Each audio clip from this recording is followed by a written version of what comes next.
Those years I was a mutant in Marvel. This video is purely for entertainment and does not infringe on copyrights or laws. The rights to the novel and image belong to the original author. We do not claim ownership.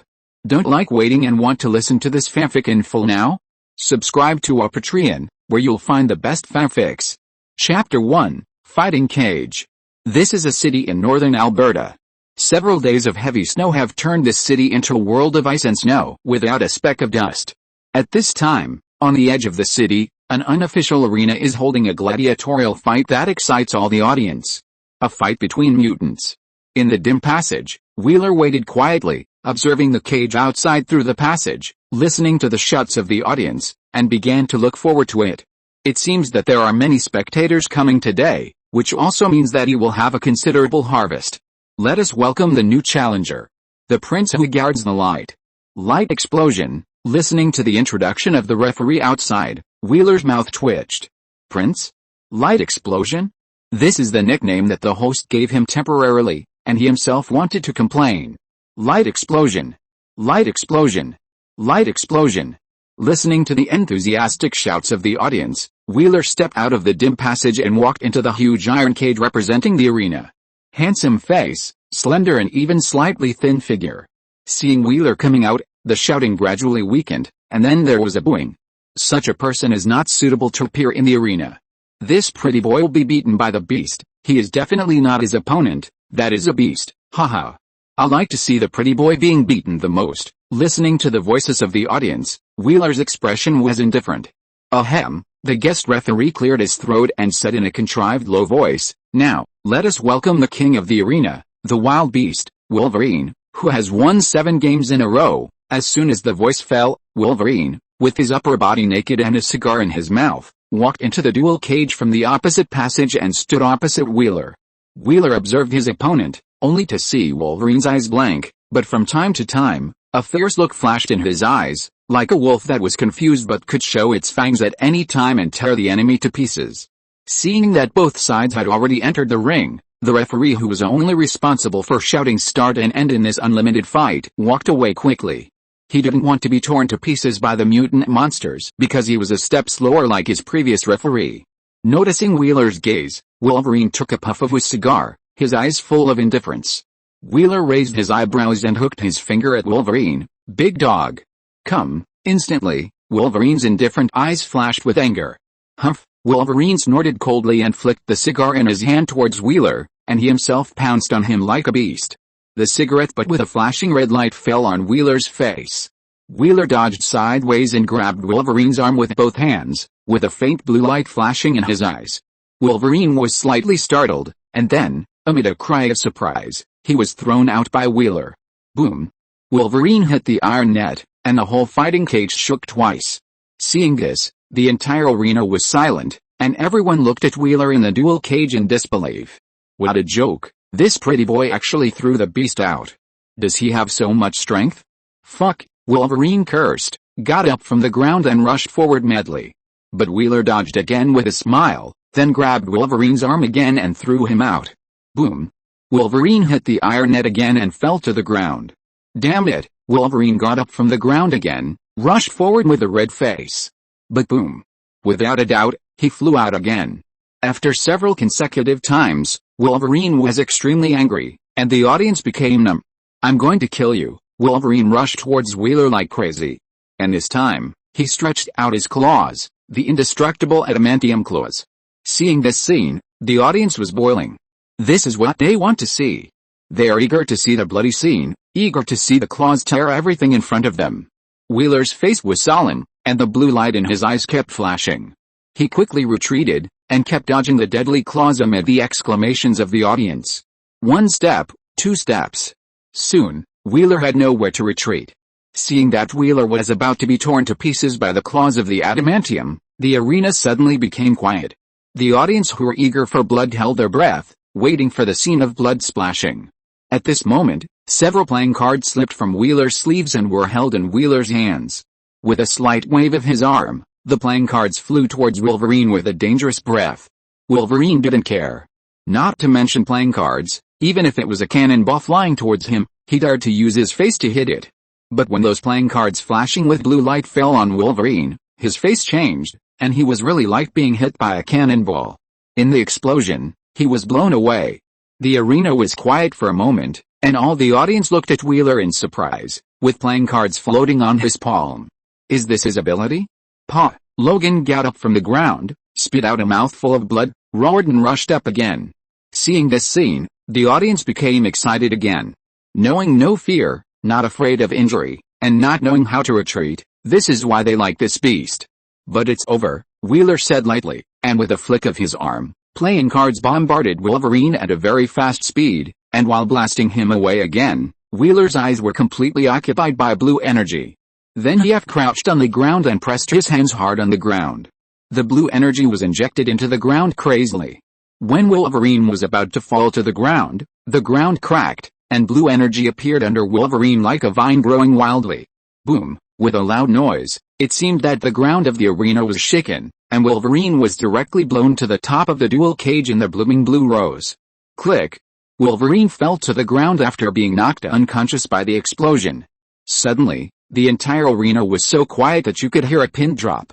Wheeler clapped his hands, turned to look at the referee who was also wide-eyed, and said lightly, "Can we count down?" The referee came to his senses and walked into the cage carefully. After confirming that Wolverine had fainted and had no ability to continue fighting, he announced Wheeler's victory. Suddenly, the entire arena was filled with wailing and angry shouts. It was obvious that they bet on Wolverine, or most of the audience in the arena bet on Wolverine. 2 employees of the arena rushed into the arena and carried Wolverine past Wheeler. When no one noticed, Wolverine, who should have fainted, suddenly blinked at Wheeler quickly. Half an hour later, after receiving his performance fee, Wheeler left the arena. Although Caliban, the owner of the arena, wanted to cooperate with him for a long time, Wheeler didn't want to be tied here. The cold moonlight fell on this frost-covered city, making it look even colder. Wheeler walked to a corner not far from the arena, leaned against the street lamp and exhaled a puff of white mist, took out a cigarette from his pocket, lit it and put it in his mouth. "Don't smoke, kid," with a whisper, a figure appeared beside Wheeler, took Wheeler's cigarette and put it in his mouth. Wheeler looked at Wolverine Logan speechlessly. 20 years old is still a child, huh? Wolverine grinned, smoked the whole cigarette in one breath, flicked the cigarette butt, and said to Wheeler while spitting out blue smoke, "Even if you are 100 years old, you are still a child in front of me." Old man. Wheeler rolled his eyelids. Wolverine shrugged indifferently, and suddenly gritted his teeth and said, "Don't call me big dog anymore, got it, little dog?" Wheeler looked at Logan with a smile. Logan grinned and suddenly punched Wheeler in the stomach. Ugh! Wheeler held his stomach with a painful look on his face and groaned, "You are so stingy?" Logan snorted lightly, and suddenly a smirk appeared on his face. He put his arm around Wheeler's shoulders. "Let's go and drink. Whoever gets drunk pays. Do you still have any shame?" Wheeler looked at Logan speechlessly. This guy would not get drunk even if he drank more. Logan grinned. "What face do you need?" "I drink based on my ability." Wheeler was silent for a while, and silently gave Logan a thumbs up. "Let's go. This damn weather is really cold." Logan patted Wheeler's shoulder, patted the snow on either side, rubbed his hands, and turned to leave. Wheeler followed with a smile. After several months of getting along, his relationship with Logan has become better and better, and he has gained more and more world points from Logan. Wheeler silently said in his heart, and a big tree with lush branches and leaves and green shade quietly appeared in his mind. At this time, there was a bronze fruit that looked like an apple on the branch of the tree, and next to the tree, there were several lines of words. World points. 170. World point growth rate. 30/day. World point source, Logan Howlett, Wolverine. Clicking on Logan's name, some new information popped up. Relationship stage, friends, 43/100, world point generation rate. 30/day. Current number of fruits. 1. Bronze. Used. 2. Bronze, world points, when Wheeler forms a bond with a plot character, will be generated, and the function of world points is to water the unknown tree and ripen the fruits on the tree. As for those fruits, suddenly, Wheeler's heart tightened, and a blue light appeared in his black eyes. "Get out of the way!" Logan in front of Wheeler roared and blocked Wheeler. Swish! A bloodstain appeared on Logan's arm, and the figure that emerged from the shadow was like a ball of melted ink, about to merge into Logan's shadow. Blue energy surged on the ground like a vine, covering Logan's shadow, and then suddenly exploded. Boom! In the violent explosion, the shadow was blown away directly, and before he landed, playing cards flashing blue light flew towards the figure and knocked him out. The figure was flying in the air, and before it landed, Logan's pursuit arrived. The next moment, blood splattered. P.S. New book is on the way, please collect it and vote for it. The current recommendation mechanism is very abnormal. Especially for books of the same human being. It is even more stringent, so I beg readers to not support the book, because it is easy to die if you support it. Now, follow-up reading is everything, and only with follow-up reading can the book go further. Thank you readers. Chapter 2. Tick-tock. A drop of blood slid down Logan's claws, and the man who attacked Wheeler had become a corpse. But Wheeler and Logan did not relax their vigilance. More enemies appeared. Several figures jumped in the shadows of the surrounding buildings, looking for opportunities to attack the two. Suddenly, two shadows jumped out of Wheeler's and the other's shadows, like piranhas jumping out of the water to bite the prey, piercing the hearts of the two with cold light.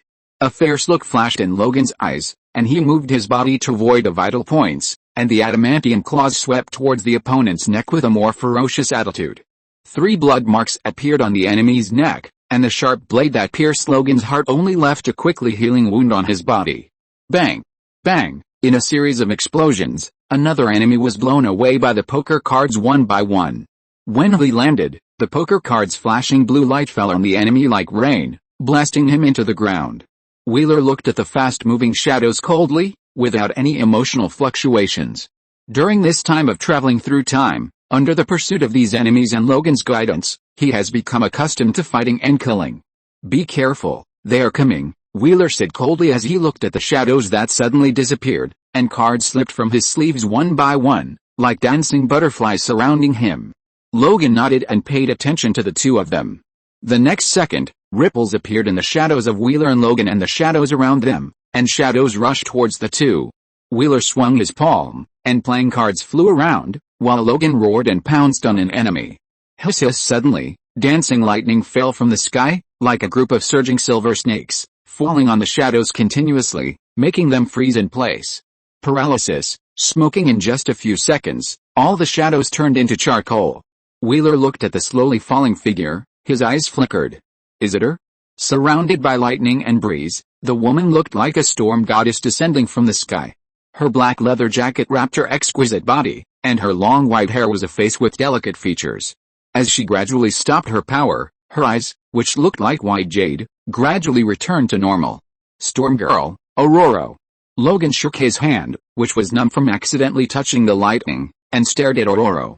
He gently bumped Wheeler's arm and whispered, "Who is this beautiful white-haired girl?" Hearing this, Ororo's face was full of entanglement. After exhaling, her clenched fist slowly loosened, and a smile appeared on her face. "Don't be nervous, I have no ill intentions, I am here for those people." She pointed to the corpse on the ground, looked at Wheeler and the other person, and a thoughtful look flashed in her eyes. "Are these two people the target of these people?" "I am Ororo, from School X." Ororo smiled and stretched out her hand to the two people. Ding, a new character relationship is established. Wheeler listened to the system's prompt and a kind smile appeared on his face. Wheeler, Logan retracted his claws, looked at Wheeler strangely, and his eyes jumped. Why is he smiling so obscenely? Then he said in a deep voice, "Logan, what do you know about these people? Why did they attack you?" Ororo looked at the two curiously. Logan raised his eyebrows. "If you accompany me." Wheeler covered Logan's mouth. "Shut up." After that, Wheeler turned around and said to Ororo with a smile, "Let's find a place to talk, someone will be here soon." "Okay." Ororo nodded, and suddenly pointed at Logan, who was red in the face and struggling hard, and hesitated. "Well, is he unable to breathe?" "Ah, don't worry." Wheeler smiled and said, "He is just temporarily lacking oxygen due to human interference." Ororo blinked. Logan broke free from Wheeler's clutches and yelled at Wheeler, who turned and ran away, "I'm going to kill you." "Ah." Looking at the two people chasing, Ororo smiled. The relationship between the two must be very good. Ororo turned his head to look at the bodies not far away. After seeing those bodies being swallowed by energy and completely turned into dust in the explosion, he sighed helplessly. These people sneaked into the school half a month ago and tried to kidnap some young students. After the kidnapping failed and they were caught, they just disappeared. What made the people of X School angry was that these people came a second time after the failure, and even had an attitude of not giving up until they succeeded. These troubles must be completely solved. Perhaps we can get some information from these two people. Looking at the backs of the two people, Ororo was thoughtful. Half an hour later, after Ororo learned some information from Wheeler, Ororo invited the two to X Academy. After 3 seconds of very serious consideration, Wheeler and Logan got on the fighter plane of X Academy. X Academy. When thinking about the upcoming arrival of the ranch and the happy days of collecting fertilizer, Wheeler was looking forward to it. Yes, he planned to stay in X Academy temporarily. With his current mutant identity, X Academy is a very good choice. There, he can not only establish a lot of relationships with the characters in the original plot, but also help him find out the origins of those enemies. Wheeler was also very helpless about these enemies. Because he did not inherit the memory of his predecessor, he did not know the detailed information of these enemies at all. These people who were chasing him were no different from machines. Not only were they not afraid of death, but they could not communicate at all, and even their bodies would be destroyed after death. Therefore, if he wanted to get any information, he had to rely on the power of X Academy. And now, the only thing Wheeler could be sure of about these enemies was that he and these enemies had the same meaningless number. Thinking of this, Wheeler unconsciously glanced at his left wrist 003. He didn't know what this number meant, but he would definitely figure it out. Wheeler's eyes flashed with a dark color. Huh? Wheeler saw Logan take a deep breath and silently pulled the seatbelt on himself. Wheeler's eyes became strange. Noticing Wheeler's eyes, Logan snorted softly. What are you looking at? No, don't you know you have to wear a seatbelt when you take a plane? This trembling voice doesn't match your proud expression at all. Wheeler groaned. Tell me, what will happen if I don't control my ability well and let this plane explode in the sky? Logan's face trembled, and he stared at Wheeler fiercely. For everyone's safety, I will kill you before you lose control. Wow. You are such a good friend. Wheeler looked at Logan in amazement. Logan looked at Wheeler's exaggerated expression and laughed softly. And he actually felt less nervous. After a groan, Logan lowered his voice. You are going to that X school, and you plan to stay there? Wheeler grinned. Not sure yet. Not sure. Logan glanced at Wheeler. If you choose to stay there, our journey will end there. School, that kind of place is not suitable for people like him. Wheeler was stunned for a moment, and was about to say something, but Ororo, who was flying the fighter plane, turned around and smiled. X school welcomes all kind-hearted people. Kind-hearted? Hey, Logan glanced at Wheeler. Wheeler, P.S., you can sign the contract tomorrow or the day after tomorrow. I will update twice a day starting tomorrow. Chapter 3 X School. X School, full name Xavier School for Gifted Youngsters, was founded by Professor X with a concept of protection and understanding, peace and future. The school is located in Westchester, New York, and was transformed from Professor X's private castle. Since the establishment of the school, it has protected many mutant children and taught them to control and use their abilities. As the fighter plane slowly descended, Ororo introduced X School to Wheeler and the others. Listening to Ororo's introduction, Logan didn't care, but Wheeler looked at the school below through the window. It was late at night, and the mist floating in the middle of the night made the school below look full of mystery. As the fighter plane slowly descended, the night wind blew away the mist, and the castle below appeared in front of Wheeler. Under the shining of the cold moonlight, the castle was coated with a layer of silver, like a pearl inlaid in the forest. Isn't it beautiful? So rich. Wheeler's exclamation made a smile on Ororo's face solidify on his face. Puff. Ha ha ha. Logan laughed out loud and patted Wheeler on the shoulder. It has to be you. Ororo looked at Wheeler speechlessly, and then flew the fighter plane to hover over the basketball court. After the basketball court was divided into two and the helipad rose from the ground, he drove the fighter plane steadily down. Logan raised his eyebrows at Wheeler and whispered, "It seems that this school has a lot of secrets." Wheeler nodded.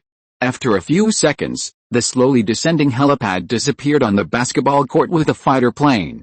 "Let's go," Ororo smiled and said to the two of them. After the helipad stopped descending, he walked out first. After getting off the fighter plane, Wheeler and the other two left the underground airport under the leadership of Ororo and took the elevator to the room on the ground. Although it was already early in the morning, Professor X still came to welcome Ororo's return, and he was accompanied by a pretty figure with red hair. Professor X had a kind face, but his eyes were like an unfathomable sea. It was vast, deep, and unfathomable. But what Wheeler was more concerned about was the woman standing behind Professor X, pushing his wheelchair. Jean Grey. The future Phoenix. If this woman went berserk, Wheeler's eyes would shrink. Perhaps noticing Wheeler's gaze, Jean looked at Wheeler in confusion. Seeing Wheeler smiling at her, she was slightly startled and responded with a polite smile. Professor Ororo greeted, walked behind Professor X, and hugged Jean. Thank you for your hard work, Professor X said lightly, his voice like a warm breeze, and then his eyes fell on Wheeler and the other person. These are the Wheeler and Logan I mentioned to you. They are being hunted by those shadows, Ororo said softly. Professor X nodded and smiled at Wheeler and the others. Welcome to school. Logan looked at Wheeler, a smirk appeared in his eyes, patted Wheeler's shoulder, and laughed loudly. Thank you, I'm here to send my son to school. Bang! A blue light flashed, accompanied by the sound of energy explosion, and Logan flew out with a tail sound. The smiles on the faces of Professor X and the others froze instantly. Wheeler calmly flicked his shoulders and smiled at Professor X and the others. Is he okay? Ororo's mouth twitched. I'll take him to the infirmary. Seeing Logan sliding down the wall, Jean hurried over, but after just 2 steps, she saw Logan crawling up from the ground with a grin. Weller, are you serious? Logan glared at Wheeler. Wheeler touched his head shyly. You know I'm still young and can't control my abilities well, I might as well believe in God and you, Logan complained, pressing his aching chest and walked to Wheeler's side. Looking at the two, Professor X's eyes flashed with memories, and then quickly disappeared, and he said, although it's late now, for those who have mastered the power of shadows, Wheeler said solemnly, no problem, Professor, just ask, we will cooperate. Wheeler was also very troubled by these shadows, and wanted to solve this problem as soon as possible. The professor smiled slightly and drove the wheelchair to the office. Come on, Wheeler followed happily. Logan looked at Wheeler with a strange expression, always feeling that Wheeler looked at Professor X and the others like a cow waiting to be milked. Logan, hurry up, Wheeler turned around and greeted, looking at Logan gently with a kind smile. Logan shuddered. Damn it, don't look at me like that, he is not a cow. Professor X's office. After Professor X spent less than a minute telling the story between the shadows and the X school, Wheeler fell silent. There was no substantial information at all.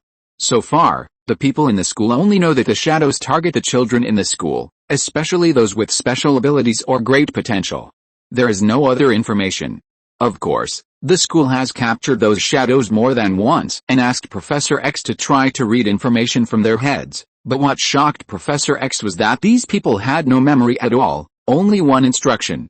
Even after Professor X released his ability and tied up these shadows that lost their ability to move would self-destruct. It's just like a human weapon. Logan frowned and looked at Wheeler with some worry. He knew the number on Wheeler's arm. So, Wheeler, can you tell me why those shadows attacked you? Professor X's gentle voice brought Wheeler back to his senses. Wheeler was silent for a while, and when he was about to pull open the clothes on his left wrist, Logan held Wheeler's hand and said solemnly, have you thought it through? He didn't know how the people in this X school would react when they saw Wheeler's number, but if they dared to do something to Wheeler, Logan's eyes flashed with ferocity.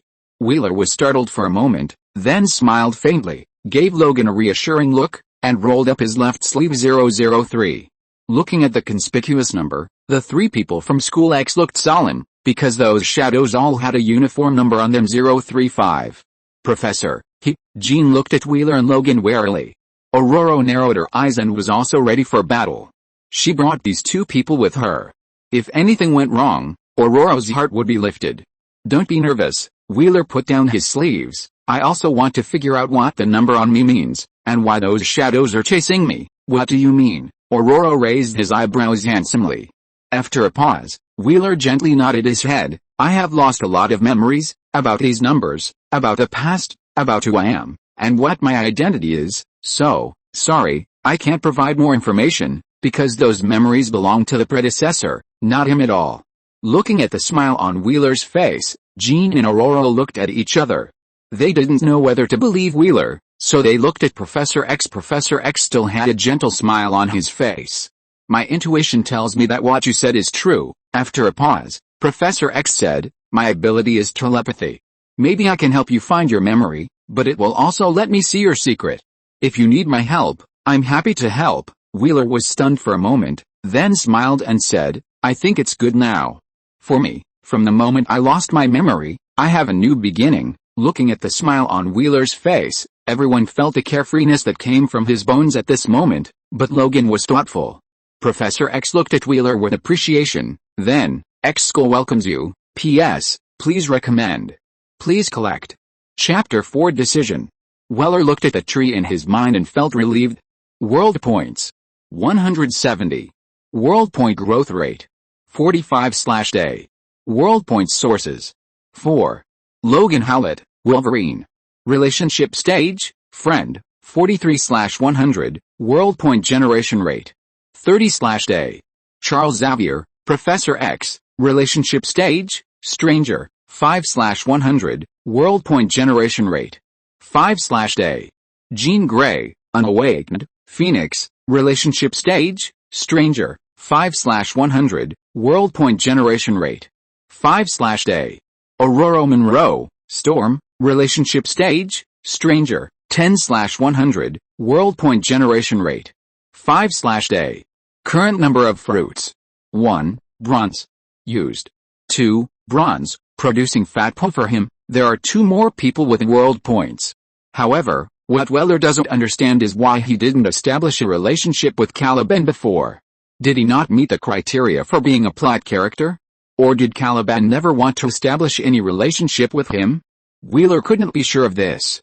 Wheeler, are you asleep? Hearing the sound outside the door, Wheeler sat up from the bed and opened the door. What's wrong? Looking at Logan at the door, Wheeler's eyes flashed with a smile, and he had guessed why Logan came to see him. Logan hesitated. Is it about regaining memory? Wheeler shook his head. Come in and talk. Compared with his indifference to the memory of his previous life, Logan attaches great importance to the memory he lost, and it has even become his obsession. Logan nodded, walked into the room silently, and sat on a chair beside him. Is what the wheelchair man said true? Logan looked at Wheeler, hope flickered in his eyes. Wheelchair man? Professor X? Wheeler grinned, and then said, he does have this ability. As a master of the mind, Professor X is the best psychiatrist. Logan took a long breath and relaxed his tense body. Wheeler shrugged. So, you plan to stay? Stay in this place that makes you uncomfortable? I just need to get familiar with this strange place. Logan stood up and smiled. Besides, how can I let you stay here alone? Wow, so touching. Wheeler wiped his eyes with an exaggerated expression. Go to hell. Logan hit Wheeler with a dark face and left quickly with brisk steps. Closing the door, Wheeler smiled and shook his head. For Logan, it is not known whether it is a good thing to regain his memory.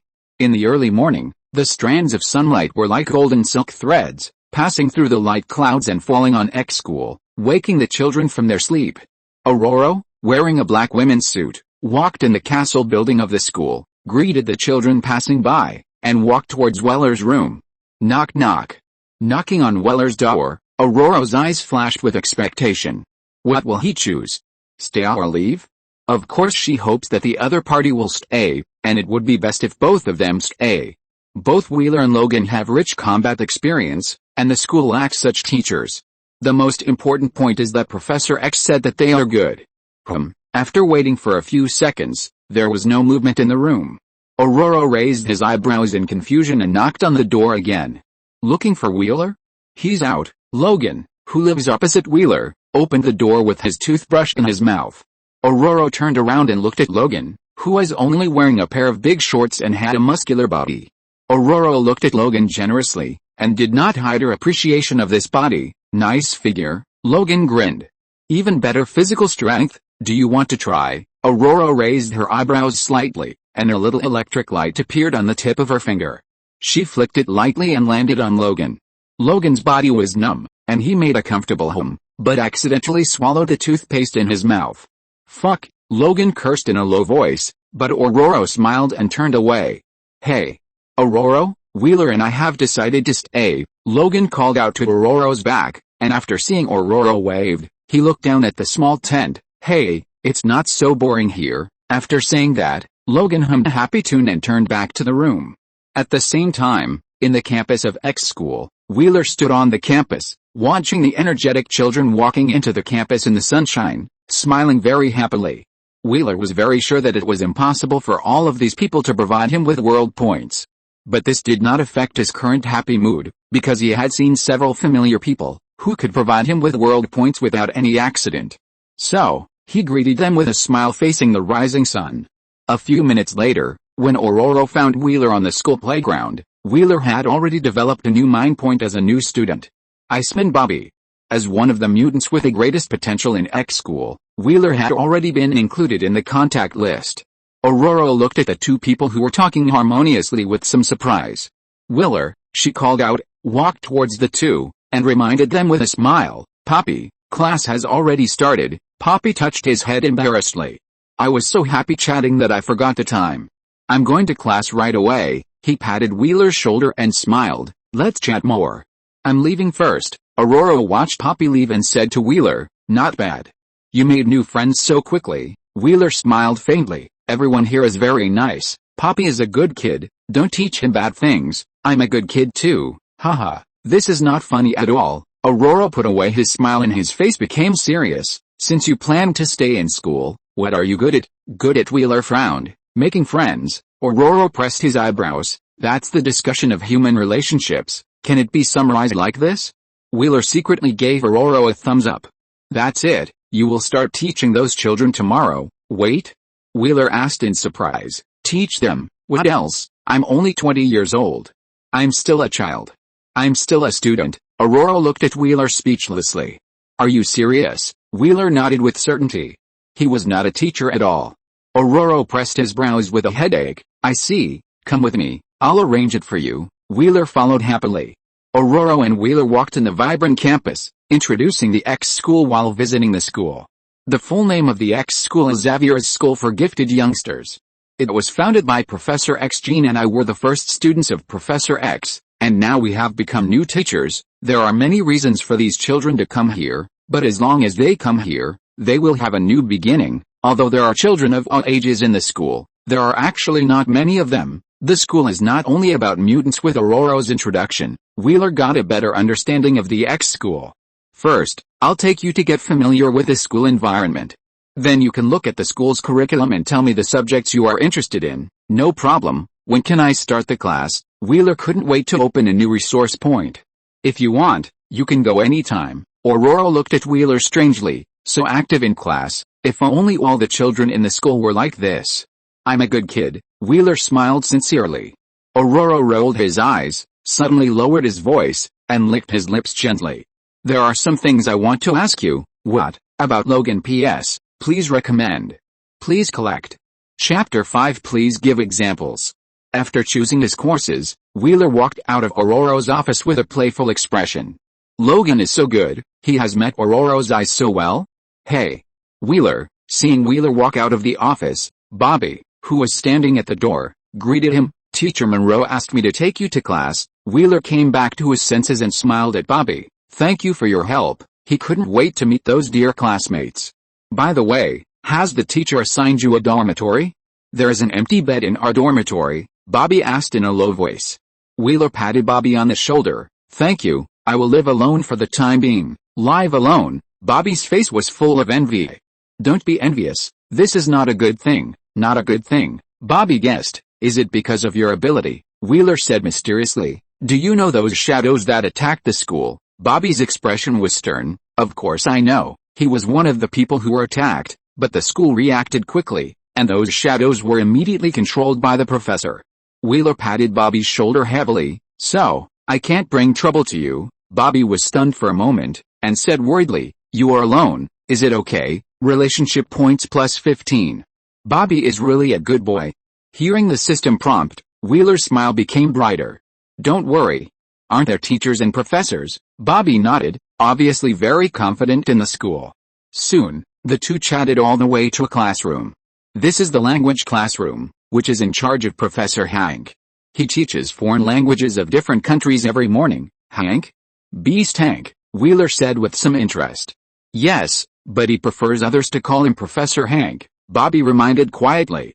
As soon as the voice fell, the classroom door suddenly opened, and a furry blue face appeared in front of the two.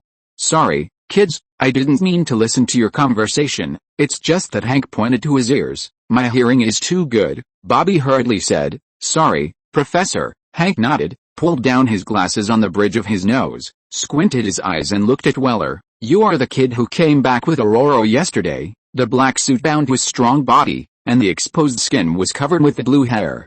Although he looked like a blue-haired beast, he exuded a refined atmosphere all over his body, especially the glasses hanging on the bridge of his nose, which made Hank look more like a wise scholar. Hello, Professor, I'm Weller, Weller greeted, and after hearing the prompt sound of the new relationship, a bright smile appeared on his face. Sure enough, he came to the right school. Have you signed up for a language class? Chinese. Hank nodded and smiled. You're lucky. This morning we have Chinese class. He made way for the door and nodded to the two of them. Come in. Wheeler strode into the classroom.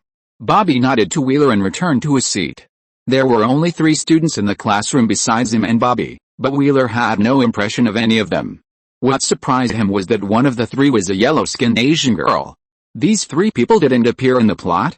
Wheeler was a little disappointed, but at Hank's suggestion, he still introduced himself. Hello, I'm a new student, Wheeler Bryan. The 3 looked at Wheeler curiously. Not many people choose Chinese. Hank put on his glasses. Just find a seat. This is the last class in the morning. Wheeler nodded and sat behind Bobby's seat. Noticing that the Asian girl on his left was looking at him, Wheeler smiled and nodded at her. The girl was startled for a moment, her face slightly reddened, and she whispered, Hello, my name is Qianhuan, Li Qianhuan, Chinese. Wheeler was a little surprised, and what surprised him even more was that he heard the system prompt. So, has this Li Qianhuan appeared in the plot? Li Qianhuan nodded, looked at Wheeler's handsome face, and asked curiously, Are you mixed race? Wheeler shrugged, Probably. How could he know his own life experience? His body was given to him when he crossed over. However, although his facial features are tough and 3-dimensional like a Westerner, he has black hair and black eyes. Maybe he's really mixed race. Probably? Li Qianhuan curled her lips. This is too deceptive. But she looked at Wheeler's face again, and her mood suddenly became cheerful. Student Wheeler, Hank pushed his glasses with a gentle smile on his face. Can you give me a few modal particles in Chinese? For example, exclamation and the like. Dare to flirt with girls in his class. Do you really think Hank, is Hello Kitty? When Li Qianhuan was about to quietly remind him, Hank pushed his glasses and flashed a dangerous light. Ms. Li, don't remind him. I want to see how well Wheeler knows Chinese. Li Qianhuan shuddered and said hurriedly, Yes, Professor. She chose the Chinese class purely to slack off. If she upset Professor Hank and kicked her out of the class, she would be very troubled. So I can only apologize to you, handsome Wheeler. Wheeler smiled embarrassedly. Professor Hank, this word of exclamation, I know it's simple, but understanding your Chinese level requires gradual progress. Speak boldly. Hank looked at Wheeler encouragingly. Wheeler nodded and took a deep breath. Ah. Wow. Awesome. Damn. Wow. Oh my god. Damn you, Hank. Li Qianhuan, hearing Wheeler getting more and more excited, Hank's mouth twitched and shouted, Shut up. Wheeler looked at Hank in confusion. Professor, am I wrong? Is this wrong? That's right. But why do you want to hit someone so much?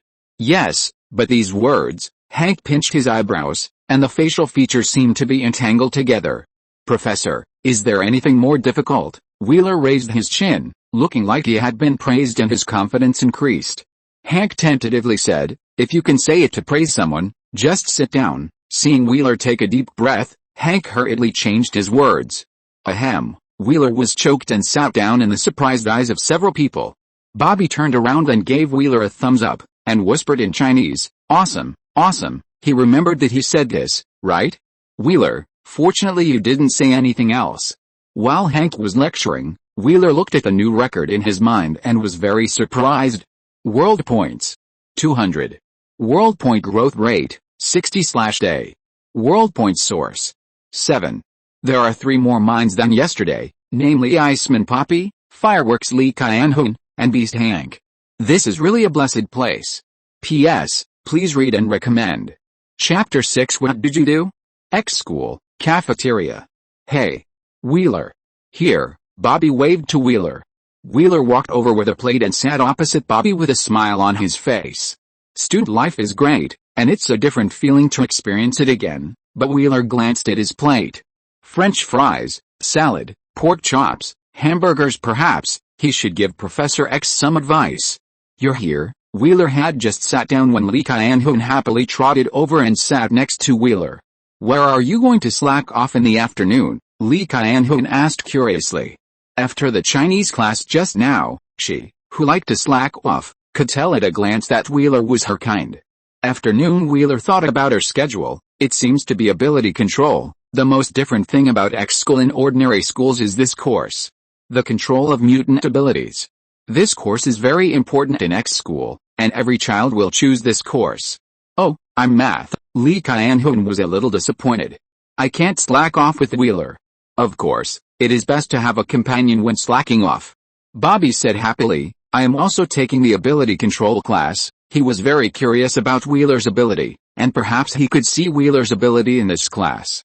You shouldn't be taking any ability control class. You should wear a skirt and go to dance class. With a mocking voice, a man with blonde hair and the word arrogance written on his face sat next to Bobby. Bobby looked unhappy. John. Shut up. With a cold shout, a little frost appeared on his plate. John curled his lips in disdain, and a lighter flipped between his fingers. Hey, are you scaring me? Do you want to fight here? Although the two are classmates, due to their abilities and personalities, their relationship is not good. Calm down, you guys. Lee Kyan-hoon stared at the two and whispered, I heard that a very scary dean of discipline has just come to the school. Unless you want to be called away by him. The two froze. Bobby took a deep breath and said to Wheeler, I'm full. I'm leaving first. Wheeler nodded, but he was curious about what Logan had done. In just one morning, he had given the impression of being very scary to scare these two people. Hey, newcomer, my name is John the fireman. John stretched out his hand to Wheeler. Because the teachers in the school have code names, many students in the school have followed suit and given themselves code names. Wheeler shook hands with him. John twirled the lighter between his fingers and said to Wheeler in a low voice, Are you interested in showing your abilities? If you are good, maybe you can join us. Wheeler raised his eyebrows. Show your abilities? How? Here. John was delighted. Come to me in the evening, I'll wait for you. John looked mysterious and left Wheeler a phone number. Oh, right. John stood up and patted Wheeler on the shoulder. Believe me, you don't want to be friends with a boring person like Bobby. Seeing John leave, Lee Kyan-hoon stretched out his hand and waved it in front of Wheeler's eyes. Hey. You don't really want to find him and join them, do you? They? What do you mean by they? Lee Kyan-hoon looked around and said, It's John's small group. They are composed of students who look down on humans and even hate humans. I heard that John tried to recruit Bobby before, but was rejected by Bobby, before entering X school. Some students have experienced many painful and unforgettable things because of their mutant abilities, and these experiences often turn into hatred. Wheeler was surprised and asked, Does the professor and teacher know about this kind of group in the school? Of course they know. Lee Kyan-hoon nodded. When they blatantly invited all the students to join, the professor and teacher warned them not to do such a dangerous thing, but the professor is too kind. Perhaps Professor X is too confident and thinks that under the influence of the school environment, people like John will slowly change, or maybe he doesn't care at all. A thought flashed through Wheeler's mind. Why don't you say anything? You don't want to join them, do you? Lee Kyan-hoon was shocked. Wheeler swallowed a steak in his mouth and smiled slightly with narrowed eyes. No, liar. It's clearly written on your face that you will definitely go. Wheeler touched his face. No way. Is it so obvious? He really wanted to go and take a look. After all, this is also an opportunity to open a new mind point. Even if the relationship is just unfamiliar, there are 5 world points every day. Wheeler, you can go and take a look. But Wheeler, with a shout, Logan strode over. Dean of Discipline, Lee Kyan-hoon's face turned pale, and he silently distanced himself from Wheeler. Is Logan so scared? Wheeler rubbed his chin in confusion. Logan sat opposite Wheeler, and Lee Kyan-hoon jumped up as if he was electrocuted. Teacher, I'm leaving first. Lee Kyan-hoon hurriedly left, but when he walked behind Logan, he made a God bless gesture to Wheeler. Wheeler's eyes jumped. Good guy. In the eyes of these students, Logan is directly equated with a devil? What did you do? What did you do? The two asked at the same time, and then they were stunned. You first. Wheeler smiled and took a bite of the hamburger. What did you say to Ororo? She went to see you. More than that, Logan coughed lightly and winked at Wheeler. Wheeler was surprised. So soon? Logan's face darkened. What are you thinking about? I just made an appointment for dinner tonight. Isn't it just one night away? Wheeler pouted. So, what did you say to her? She said that you spent a night with a woman you had known for an hour, and that woman couldn't get out of bed for 3 days. After that woman was killed by the gang, you took me to destroy the entire gang. That's all. Logan frowned. Wheeler, isn't all this information enough? What did you do? Are they so afraid of you? Wheeler pointed to the students in the restaurant. I didn't do anything. It's just that a kid's ability went out of control this morning, and that kid cut off half of my arm. Logan looked depressed. I just washed it. Logan, with blood all over his face like a beast, carried the unconscious student with his hand that had lost half of his arm muscle. Thinking about the scene at that time, Wheeler understood the other students a little. The two looked at each other, curled their lips, and spoke at the same time. Tisk. Logan took half a pork chop from Wheeler's plate and stuffed it into his mouth, mumbling, I'm going to buy some clothes. Wheeler nodded. A few seconds later, after Logan left the restaurant, Wheeler felt a lot of eyes on him. Huh? Wheeler was stunned and looked around. Awesome. Suddenly, a loud shout rang out. It was Lee Kyan-hoon. The little girl hid aside and didn't jump out until Logan left. Wheeler raised his eyebrows and was about to call Lee Kyan-hoon to come over for dinner. Awesome, awesome, awesome. The whole restaurant was filled with loud exclamations. Hank, who happened to pass by the door of the restaurant, took a look at the restaurant, covered his ears with his hands, and left quickly. P.S. Please vote for me and read on. Chapter 7 $2. Intense, high-pitched listening to the noise coming from Logan's room across the street, Wheeler lay numbly on the bed like a corpse. If he could, he would have wanted to blow up the room across the street. Too annoying, Wheeler clamped his head with a pillow. Taking a deep breath, Wheeler communicated with his system and let his consciousness enter the system space. Suddenly, the whole world was quiet. At this time, a big tree with lush branches and leaves and green shade stood quietly in Wheeler's mind. World points. 205. World point growth rate. 65/day. World point source. 8. Existing fruits. 3 used.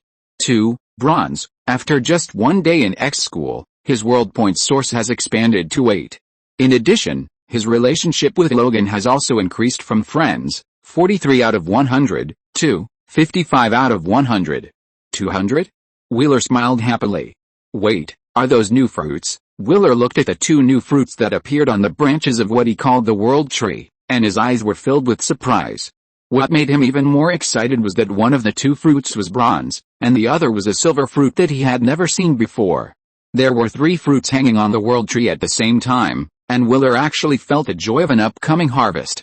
The fruit on the world tree would only appear once a month, but now 2 appeared at once, and it was not yet the monthly refresh time. Is it because the world point sources have increased? And when the world point sources reach a certain number, new fruits will appear directly, ignoring the fruit refresh time, Wheeler guessed. Isn't this just freeloading? Thinking of this, Wheeler was even happier. At the same time, he also discovered a new function of the world tree. He could choose a mature fruit as a material to supply another fruit, thereby improving the quality of the other fruit. Higher quality. So far, he has only seen 2 colors of fruit, bronze and silver. Wait, there won't be any gold or something like that in the future, right? Wheeler slapped his forehead speechlessly. Before this, he had picked 2 bronze fruits, and gained several years of combat experience and the card skills of a card master. Looking at the 3 fruits on the tree, Wheeler's heart moved, and he was about to invest in world points. But at this moment, a kind of enlightenment appeared in his heart. He could freely allocate world points, that is, fertilizer, to the fruits on the tree. The next moment, the only 200 world points disappeared and were injected into the world tree. The world tree shook gently, and the canopy-like crown flickered twice. Then, in Wheeler's expectant eyes, a bronze fruit emitted a faint bronze light. This fruit is ripe. In order for the bronze fruit to mature, 1,000 world points are needed, and he has used 900 world points before. Just now, he allocated 100 world points to the first fruit, and the remaining 100 were divided into the silver-white fruit. Now, he has 2 choices: feed the ripe one to other fruits, or pick it. Do I still need to choose? Wheeler whispered, and a bronze fruit appeared in his hand. He chose to pick the ripe bronze fruit. After all, He had been looking forward to it for a long time. This feeling of anticipation of opening a blind box, Wheeler murmured, and he squeezed the bronze fruit in his hand. Snap! A crisp cracking sound was heard, and the fruit turned into fragments and disappeared. A ball of light floated in front of Wheeler, and Wheeler also got the information about the ball of light. Primary self-healing, Wheeler whispered, with a flash of joy in his eyes. Although this ability is not strong, it is very useful for him now. It can not only enhance his survival ability, but also help him develop his own mutant ability. Wheeler's mind moved, and the ball of light disappeared. The next second, a playing card appeared in Wheeler's palm. As a blue light flashed through Wheeler's eyes, a light blue energy light appeared on the edge of the playing card in his hand. With a light scratch on the palm of his hand with the playing card, a wound appeared in his palm. 1 second, 2 seconds. Wheeler watched the wound recover silently, then sighed. It can't be compared with Logan's self-healing ability. This is really called the primary level. If Logan's recovery speed is 10, his recovery speed is only 1 now. But even so, the bonus to my ability is very large. Wheeler's mutant ability is the control of alien energy. He is connected to an unknown energy space without life, and can extract endless energy there for his use. This energy can be injected into various objects for control, and then the objects are detonated, or injected with energy to make the objects sharper. Explosion and sharpness are the 2 most proficient attack methods he has mastered so far. In addition, he can inject this energy into himself, and within his own tolerance, comprehensively enhance his physical strength. This state is called the super body state by him. Now with the ability of self-healing, his tolerance has obviously become stronger, which is also a disguised enhancement of his physical strength.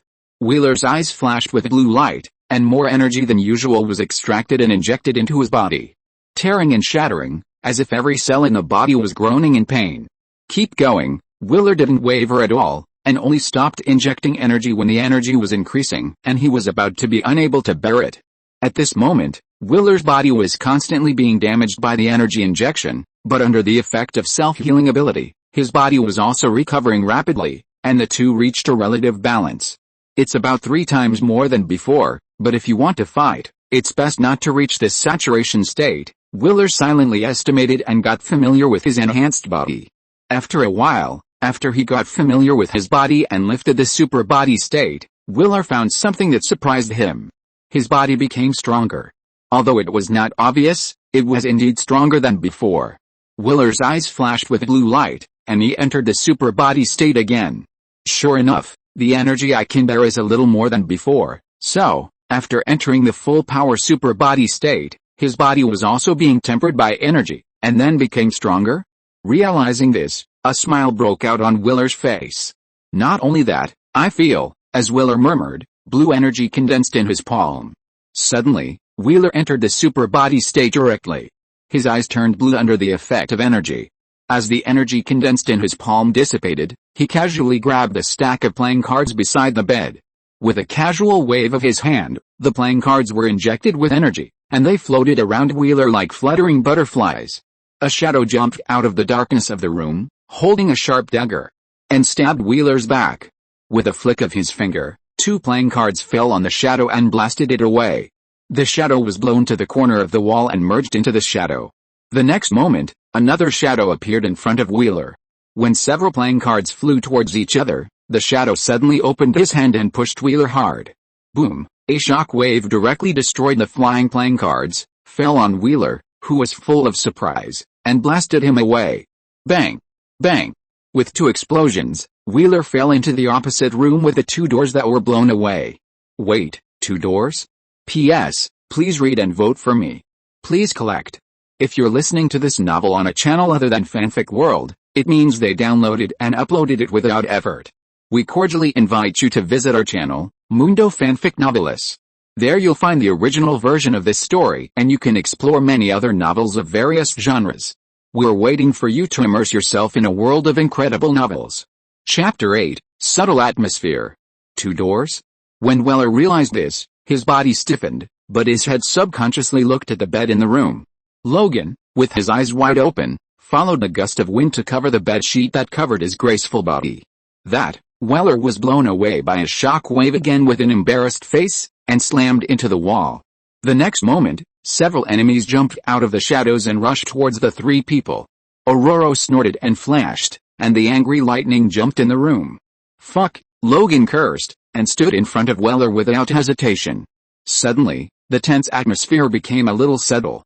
Ororo's eyes twitched, and the jumping lightning surged several times, like a silver net falling into the room. Sizzle. In the dazzling lightning, everyone stiffened and trembled violently. Fortunately, the electric net was retracted as soon as it appeared, and then it suddenly gathered, hitting the shadows that rushed over, and blasted them away. Logan endured the numbness and roared at the enemy. Wheeler held a poker card as sharp as a knife in his right hand, and followed closely with blue eyes. The next second, blood fell into the room like splashing raindrops. "Leave one alive," Ororo reminded. Soon, the room became quiet. Wheeler threw away the bloody poker card, touched his head and smiled apologetically. "Sorry, I disturbed you." "Sorry? Then what are you laughing at?" Wheeler said seriously. This is an awkward smile, using a smile to cover up helplessness. "Bah. Do you believe this yourself?" Logan glared at Wheeler. Wheeler shrugged, and when he was about to explain cunningly, Ororo, who was already dressed, walked out of the room expressionlessly. Looking at the body on the ground that was turning into ashes and disappearing, Ororo frowned, threw a pair of pants to Logan, and looked at Wheeler's room with cold eyes. Shadows walked out of Wheeler's room, and shadows appeared in the dark corners around them. Suddenly, the three were surrounded. "Fuck," Logan cursed, tied his pants around his waist, and prepared for battle. Ororo didn't care, but Wheeler's eyes showed a hint of curiosity and expectation. Professor X should take action. Sure enough, these enemies just moved and stopped in place like puppets. "What's going on?" Logan looked at this scene in confusion, but did not relax his vigilance. Ororo said calmly, "The professor took action, although there were many enemies this time. For Professor X, there was no difference between 1 and 10 or even 100. That light bulb wheelchair man has this ability." Logan was surprised. Ororo glared at Logan. "Respect the professor." Logan smiled nonchalantly, but heard the voice of Professor X in his mind. "If you give me a random name again, I'll make you dress like this and go out to dance ballet." Logan was silent for a moment, his face solemn. "I respect the professor the most." After saying that, he looked around with a guilty conscience and hurriedly put on his pants. Ororo raised a beautiful arc at the corner of his mouth, turned his head to look at Wheeler who was wandering around those shadows, and said, "Weller, did you find anything?" "New numbers have appeared," Wheeler responded, looked at the numbers of those people, and read, 035, 025, in addition to the number 035 representing the shadow, a new number appeared. "Does the number represent their ability?" Ororo guessed 035 is the ability to blend into the shadow. And 025 has other abilities besides the ability to blend into the shadow. Then, number 015? What about number 005? And, what about his number 003? Wheeler pressed his aching head. There was too little information to speculate at all. "Don't worry about this for now, I'll go see the children, they must be scared." Ororo left quickly. Looking at Ororo's back, Logan sighed with regret. Wheeler coughed lightly and patted Logan's shoulder with a gloating look. "I'll go see the professor, maybe the professor can find some information." After that, Wheeler left quickly. Logan looked at the enemy standing like puppets and spat. "Damn, you guys really know how to choose the time." The beautiful night was gone just like that. Wheeler walked through the still quiet campus and came to Professor X's room. The enemies who attacked X school this time were far more than Wheeler had imagined, as many as dozens of people. But just as Wheeler thought, it made no difference to Professor X. Professor X controlled all the enemies in a very short time, and even comforted the frightened children at the same time, so that most of the children were still asleep, and the matter was solved. As expected of Professor X, he is really powerful and terrifying. Wheeler praised in his heart, looking at the old man sitting in front of the window, watching the quiet campus. Professor X slowly turned his head. The moonlight falling from the window seemed to illuminate his eyes, allowing Wheeler to see a subtle fatigue. "Weller," Professor X nodded gently, his fingers gently tapped his temples, and the invisible power of the mind covered the entire campus. All the attackers were controlled under his control and gathered outside the campus. "Those people, sorry, Wheeler, they are just tools." Wheeler nodded, but he didn't feel a bit surprised. "Those people, don't worry, I will deal with it." Professor X's expression was still gentle. "The self-destruct devices in those tools will turn them into ashes, and all Professor X has to do is activate the device. Go back, have a good rest for a night, and enjoy your life in school, Professor X said gently, like a naughty child, winking at Wheeler. After all, older students like you are about to graduate. Wheeler's face froze, and he left quickly with Professor X's low laugh. But he felt like he had forgotten something. The next day, early in the morning, the weather was clear and the weather was sunny. Wheeler sat on the campus, enjoying the morning breeze and looking for his new target. If he remembered correctly, there were a few people in the school who he could definitely build relationships with. At this time, a black car drove into the school, and Wheeler was immediately attracted by the person who had just got off the car. Huh? Who is that? A dark bald head, a black leather jacket swaying gently. Nick Fury? Why did he come to school? Wheeler's eyes were thoughtful. When he saw Nick Fury walk into the school castle with a cold face, he was a little curious about why Nick Fury came. Since he was curious, he went to see. Wheeler murmured, stretched his body, and walked towards the school castle. Suddenly Will O'Brien, accompanied by angry shouts, the scorching flames rushed towards Wheeler like a roaring fire dragon amid exclamations. P.S. Starting tomorrow, the update will be in the morning, and 2 chapters will be posted together. I hope it will be better to follow up. Dear readers, please don't support the book.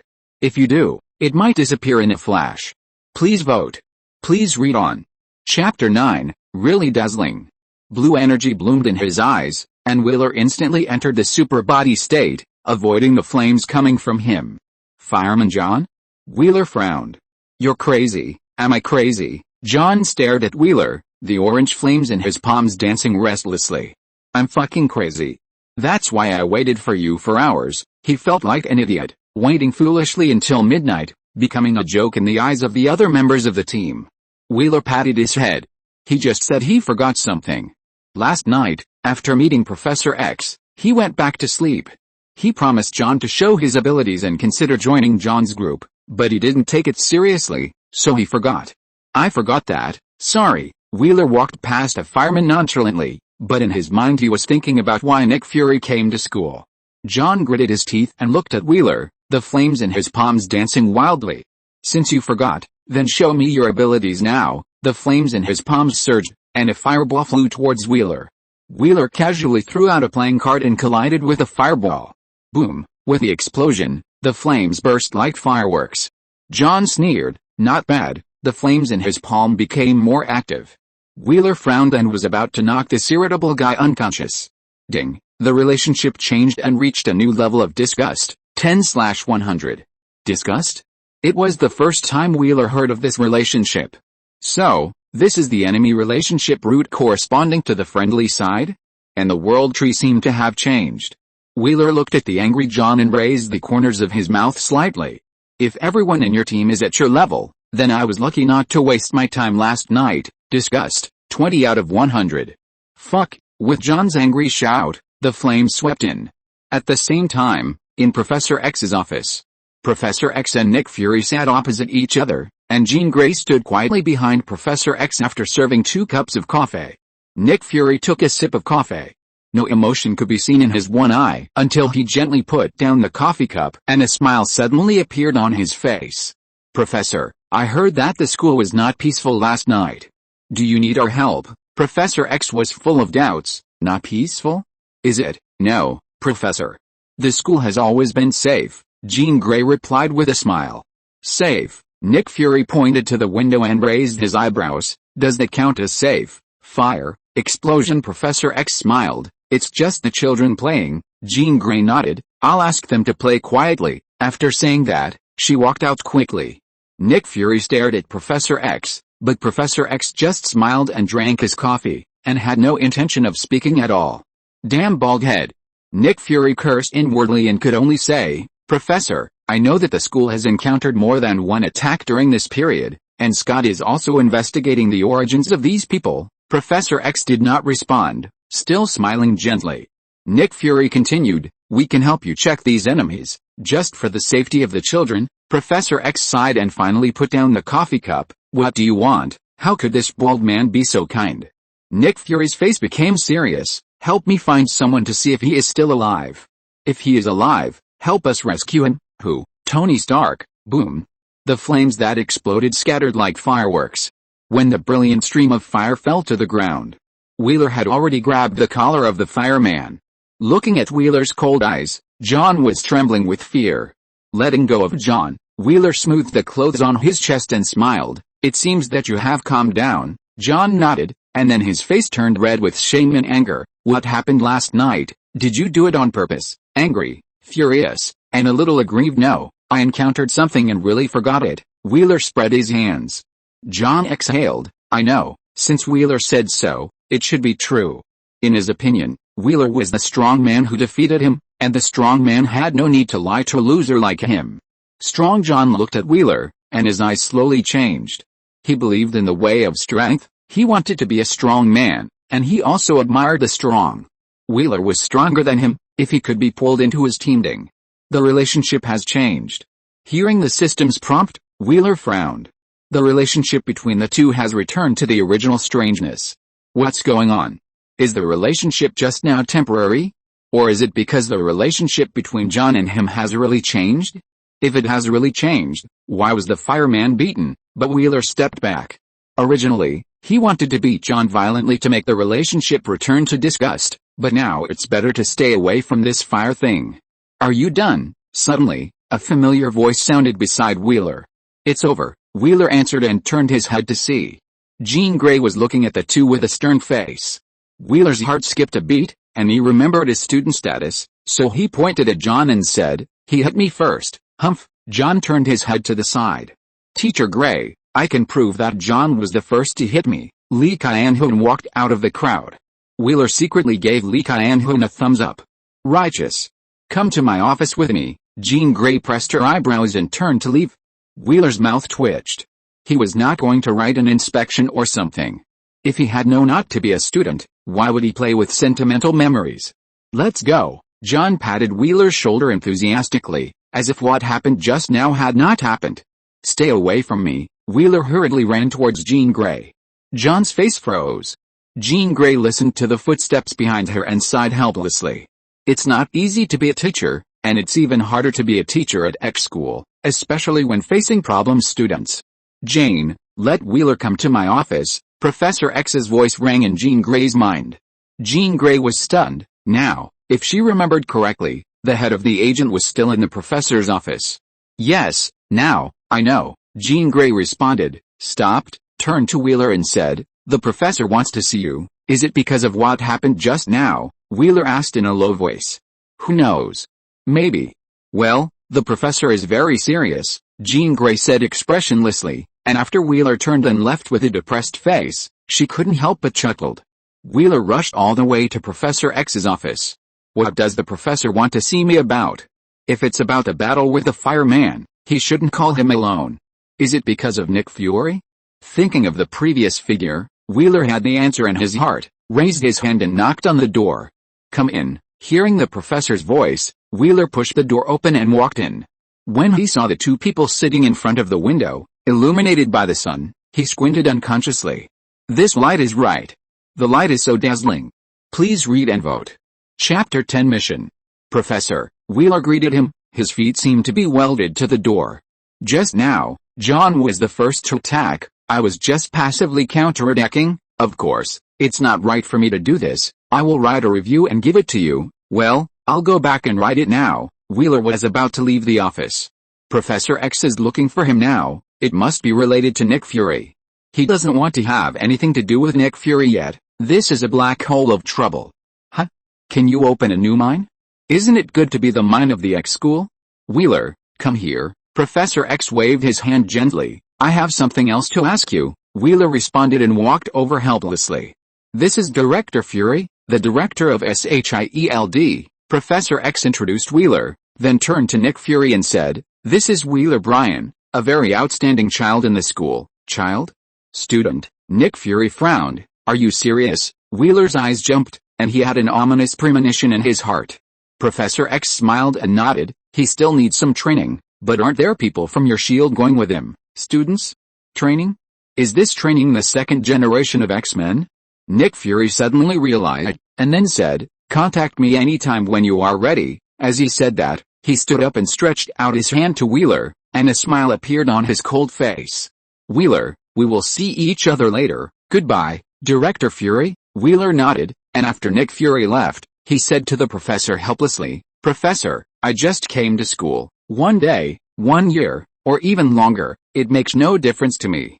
You are indeed the best student in the school at present." Professor X was very sure of this. Okay, don't praise me, I'm going to take it seriously." Wheeler rolled his eyes and said, "What is it? Go with S.H.I.E.L.D. to bring someone back? Who? Tony Stark, huh?" Wheeler raised his eyebrows. No one in the world knows better than him what Tony Stark's disappearance means. Thinking that Wheeler didn't know Tony Stark, Professor X explained, "The boss of Stark Industries, a playboy, a billionaire, and a genius scientist." Wheeler nodded and pondered, "Then where should I go to bring him back?" "You'll know soon." Professor X drove the wheelchair away from the coffee table and said to Wheeler, "Follow me." Wheeler hurried to follow. The two walked through the corridor outside the office and came to an elevator. They took the elevator to the underground. When the elevator door opened, Wheeler's eyes suddenly opened up. The bright passage connected the rooms and areas, and in the lens of the passage, there was a thick door. Seeing Wheeler looking around curiously, Professor X said in a playful tone, "The underground is always full of secrets, isn't it? Secret brainwave machine, the most important thing in X school, Professor X's exclusive artifact." Wheeler added in his heart and followed Professor X to the door of the passage lens. Two intersecting blue lights swept over Professor X and finally stopped on Professor X's head. After confirming Professor X's identity, a mechanical voice sounded. "Welcome, Professor, this is the Encephalon Room, the most important place in the X school." Professor X introduced and walked into it with Wheeler. The Encephalon Room is a huge spherical building with only a narrow passage extending from the door to the interior of the building, like a bridge suspended in midair. And under the bridge is darkness. Seeing the shock in Wheeler's eyes clearly, Professor X smiled with satisfaction. Just like an old child showing off his toys. Wheeler rolled his eyes speechlessly. "This is..." Professor X controlled the wheelchair and walked towards the control panel, explaining, "The Encephalon Room can enhance my abilities and expand my telepathic range.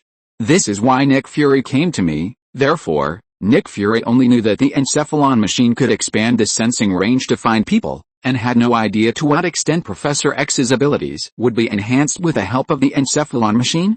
No. To be more precise, Wheeler suspected that except for Professor X and Magneto, no one else knew the horror of Professor X and the Encephalon machine combined. Just as a series of thoughts flashed through Wheeler's mind, Professor X had already put on the helmet connected to the brainwave machine. The brainwave room slowly lit up, and the invisible power spread throughout the world. After a moment, the brainwave room returned to calm again. Professor X took off his helmet and said to Wheeler, "Found it?" Wheeler exclaimed sincerely. "Awesome." Half an hour later, Wheeler's room. Wheeler muttered in his heart, and the world tree quietly appeared in his mind. World points. 65. World point growth rate. 70/day. World point source. 9. Because of Nick Fury, there is one more world point source. Nick Fury? Fuck man. Relationship stage? Strange. 1/100. World point generation rate. 5/day. Looking at the progress in the relationship stage, Wheeler sighed. Should I say that he is a secret agent who has reservations about everyone?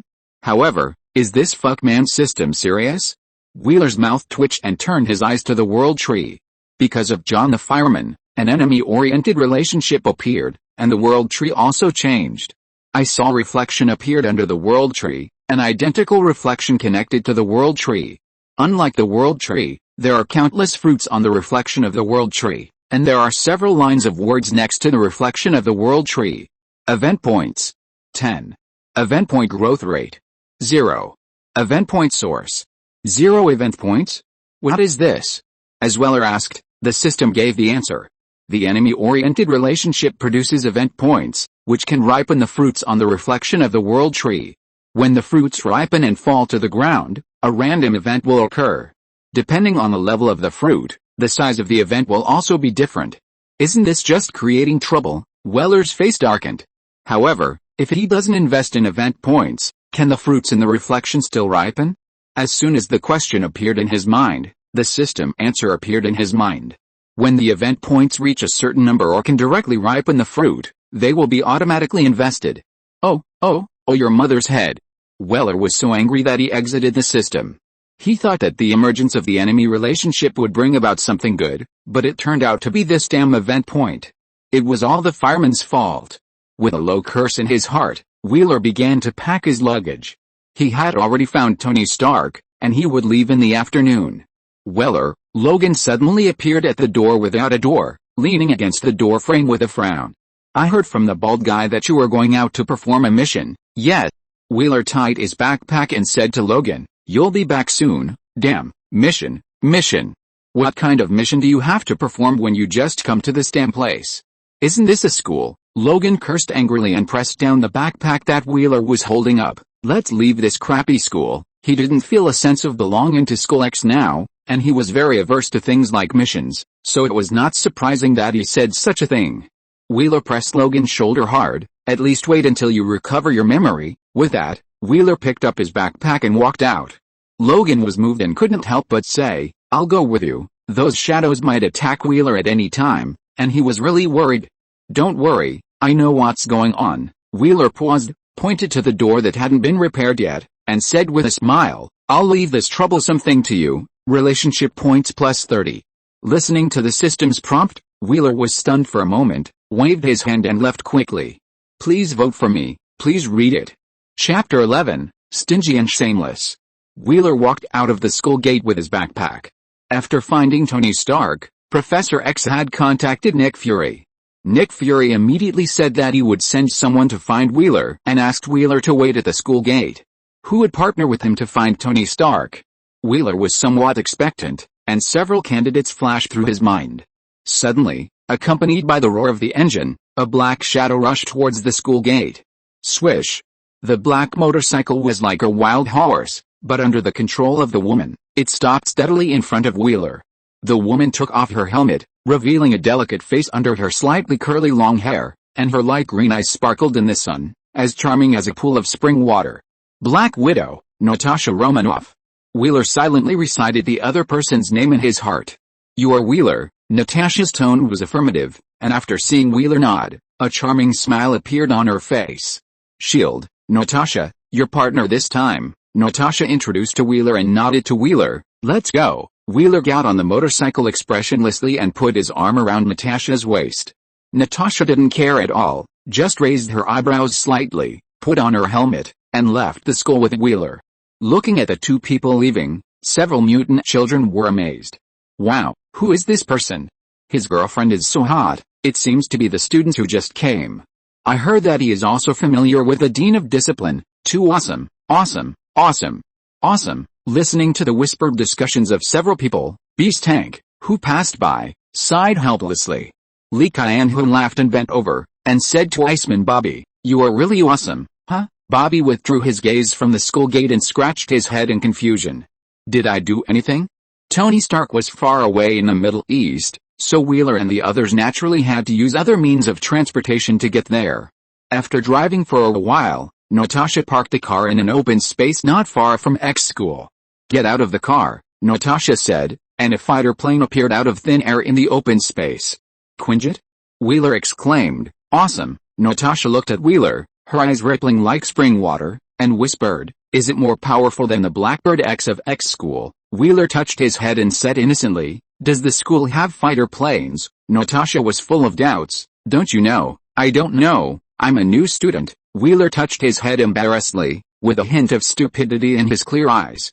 Natasha was surprised and said, new student, the professor asked you to carry out the mission. Wheeler blushed. He said I'm a genius. Let's go. Natasha pushed the car towards the Quinjet. Shameless. Shameless.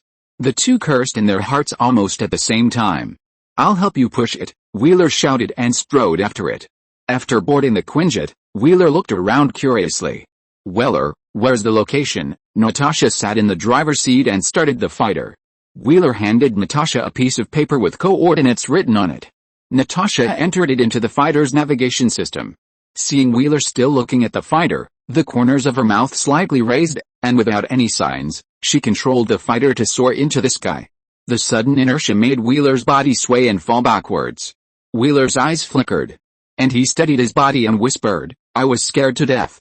I almost lost control of my ability and let this plane explode. Natasha's heart jumped suddenly, and she steadied the fighter and said, hurry up and sit down. Oh, okay. Wheeler walked to the co-pilot's seat, fastened his seatbelt for himself, and looked like an honest man. The two looked at each other, and then smiled and turned to the side. Stingy.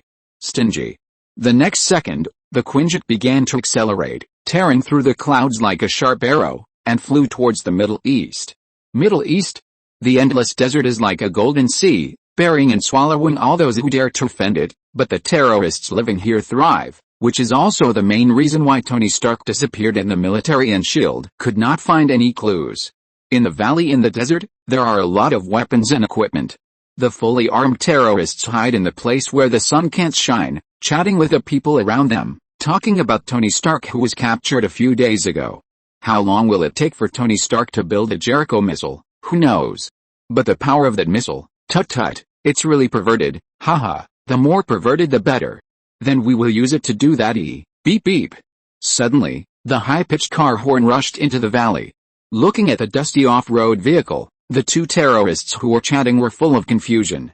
Why is Murat so excited? Did Sans get into his HUD while patrolling? Haha, maybe. Wait, is that a woman? The two suddenly widened their eyes and knew the reason for Murat's excitement. The sturdy Murat excitedly carried the petite woman and hurried to the cave at the innermost part of the valley. At this moment, his blood was boiling and he was panting with excitement. Today is his lucky day. Who would have thought that he would find a beautiful woman trapped in the desert when he went out on patrol? Carrying the woman into the cave and finding an empty room, Murat put the woman on the bed and rubbed his hands excitedly while looking at her charming face. Water. The woman's weak voice was like a coquettish Persian cat, pitiful and full of temptation. Oh, I'll pour it right away. Murat turned around and saw a glass of water on the table, his eyes lit up. Water. Squeak. With a sound of electricity, Murat's body trembled violently, and his lustful eyes rolled back. Natasha calmly put away the widow's sting and took out the ear-type communicator that she had hidden in advance. Wheeler, it's time to start the action. As soon as the voice fell, explosions rang out in the valley, and the whole valley began to shake. The terrorists in the cave rushed out cursing. Well done, stingy and shameless college students. Natasha's mouth corners slightly raised, grabbed the sour and smelly bed sheet, put it on her body to make a simple disguise, and walked out of the room. Next, rescue Tony Stark in the cave, and their mission will be completed. At the same time, the originally silent valley became completely lively with the explosion. The terrorists rushed out of the cave, cursing and looking for the attackers. Wheeler stood on the valley and looked at the enemy below. His eyes turned into a bright blue. Playing cards flashed dangerous light and slipped from his hands, like butterflies flying in the wind, slowly turning around Wheeler.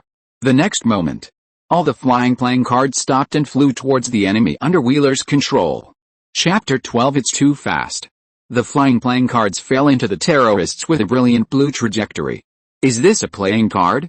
The terrorists looked at the playing cards on the ground, but were blown away in the next second with a puzzled look on their faces. This thing will explode?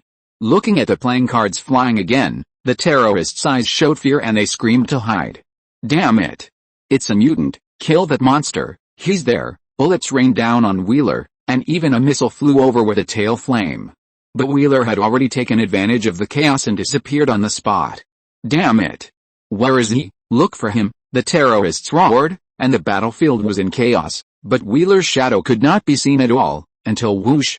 A series of air-breaking sounds were heard, and the playing cards that Wheeler had shot into the sky in advance fell from the sky like rain. Get out of the way, help! But at this time, Wheeler, who quietly appeared in the valley, flew playing cards at the terrorists again. Crossfire, blasting the entire valley. Boom, boom. Yellow sand flew with the explosion, and the whole valley was filled with yellow sand. Wheeler was like a ghost, sending out invitations to death in the yellow sand. Anger, confusion, and fear, the terrorists quickly collapsed in the constant death. At the same time, Natasha in the cave, after dealing with the terrorists along the way, finally sneaked to the cave where Tony Stark was imprisoned. Tony Stark, Natasha knocked on the iron door and said, I'm here to save you. She greeted him first. If Tony Stark made some self-defense weapons and hid her the moment he opened the door, it would be too unfair for her. Natasha waited for a few seconds, giving the other party time to prepare mentally, and then opened the iron door. too? Natasha looked at the people in the cave with some surprise. Tony Stark and a bald middle-aged man. SHIELD, Natasha said briefly. Her eyes fell on Tony Stark, and her eyebrows raised slightly. Is this still the arrogant genius Stark? He was sweaty, with messy hair and looked disheveled. But his eyes were unusually bright, as if there was a bright flame burning. What puzzled Natasha was why there was a light on Tony Stark's chest. Shield, the bald man was puzzled. It's a department with a lot of trouble, but today they finally did something good, Tony Stark explained, then smiled slightly. Ethan, I said that someone with such a sexy voice must be a beauty. Ethan looked at Natasha embarrassedly, but had to admit Tony's vision. Natasha had a blank expression, as if she hadn't heard him. Let's go. Tony Stark nodded, but Ethan hurriedly said, wait a minute, we need some time. He pointed to the workbench beside him and said to Tony, although these things are just weapon designs that have not been put into practice, it's not good for others to get them. As he said that, he sorted out all the information and threw it into the stove beside him, and smashed the laptop with a hammer and threw it in. Well done, Tony praised, although he felt that these unfinished designs could not be considered as works, and he didn't care much. Natasha's eyes flickered, looking at the light on Tony Stark's chest, thinking. Let's go, Natasha said lightly, and walked out first. Tony followed Natasha, and when he passed by the bodies of several terrorists, he noticed that the bodies were holding weapons produced by Stark, with gloomy eyes. Ethan whispered behind Tony, it's not too late now. Tony took a deep breath and noticed that there were no more explosions and shooting outside the cave. He asked curiously, how many of you came? The battle was resolved so quickly. Natasha was also very surprised. Their original plan was to let Wheeler attract the attention of the terrorists, and she took the opportunity to rescue Tony Stark, and then disguised as a terrorist to leave in the chaos, but Wheeler said that there was no need to go through so much trouble, and he could get rid of the enemy. Natasha was skeptical about Wheeler's statement. But now it's too fast, Natasha couldn't help but whisper. Tony Stark asked in confusion, what did you say? Natasha came back to her senses, only 2 people, 2 people? Doesn't that mean there is only 1 person outside? Tony and the others were shocked. Natasha pressed the communicator, Wheeler, what's the situation outside? It's safe, you can come out. There may be residual enemies in the cave. Be careful, understood? Natasha nodded and continued to walk out with Tony Stark and the others.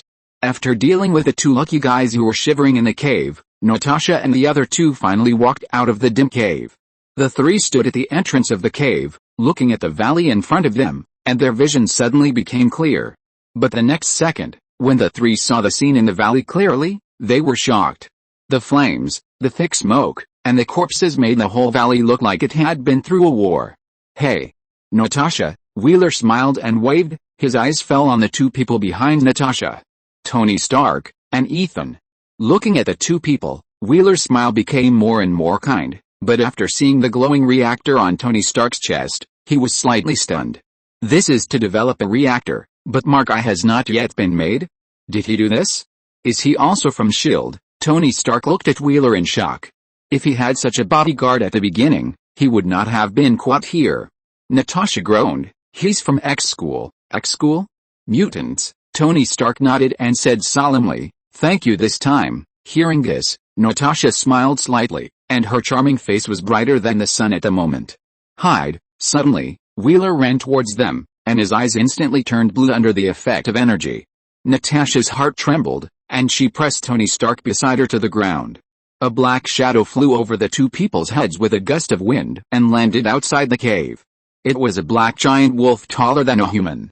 Ah, the black wolf growled, and when its pair of violent blood-red eyes looked at Natasha who stood up, the murderous intent in its eyes was as real as substance, and then it pounced on Natasha without hesitation. Natasha quickly dodged to the side, and when the black wolf landed, the weapon on her wrist, called the Widow's Sting, lit up a dangerous electric light and pressed on the black wolf. Ouch! The black wolf cried out in pain, and its tail, like a steel whip, swept towards Natasha. Bang! Natasha raised her arms to block it, but was swept away and hit the rock wall of the cave.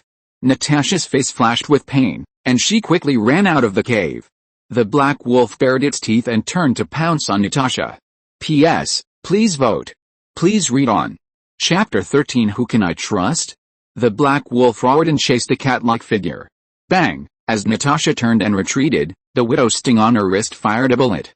The bullet landed on the wolf, bursting with blood, but that was all. Noticing the wound on the wolf that was healing quickly, Natasha's face changed slightly, and the widow's sting on her wrist switched to a microbomb while turning. The widow's sting, as her exclusive weapon, can not only emit high-voltage current, but also fire bullets with various functions, even microbombs, and rope hooks. It is a weapon with strong concealment, but also very suitable for her. But in the face of the current situation, it is not enough. Fortunately, there is Wheeler. When the wolf landed and was about to jump up, blue energy patterns appeared on the ground under his feet. Boom! Amid a violent explosion, the ground exploded, and the huge impact blasted the wolf into the air. Ow! The wolf wailed and fell from the air. Suddenly, blue streams of light kept falling on him. Boom! Boom! Continuous explosions sounded on it, and the continuous energy shocks actually blasted it higher and higher. Tony Stark looked at this scene, his face full of surprise, and whispered, "Is this the ability of the mutant?" Explosion. As soon as the voice fell, a stream of blue light passed through the wolf like a blade. Sizzle. Sizzle. With a creepy cutting sound, blood sprayed and fell like rain. The wolf wailed and fell from the air, but when the wolf was about to land, Weller pressed his palm with a blue light on the wolf's forehead accurately. Boom. In the explosion, the wounded wolf was blown away, rolling on the ground in a mess, and his body quickly shrank and turned into a strong man. Is that Murat? Natasha looked at the strong man and remembered the self-introduction of the other party when he carried her. So, this guy is a mutant? Natasha frowned and walked towards the other party quickly. The widow's sting activated and pointed at the other party's head. I wonder if he can heal himself after blowing up this guy's head.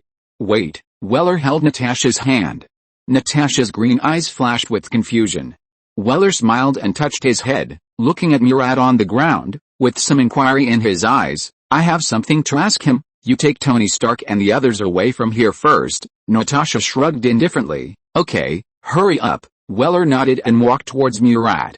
Murat lay on the ground weakly, but his eyes looking at Weller were full of anger. Anger at being betrayed by his own kind. Betrayal. Anger? Weller was a little curious. During the time he traveled with Logan, he encountered a lot of things and killed various enemies. There were humans and mutants.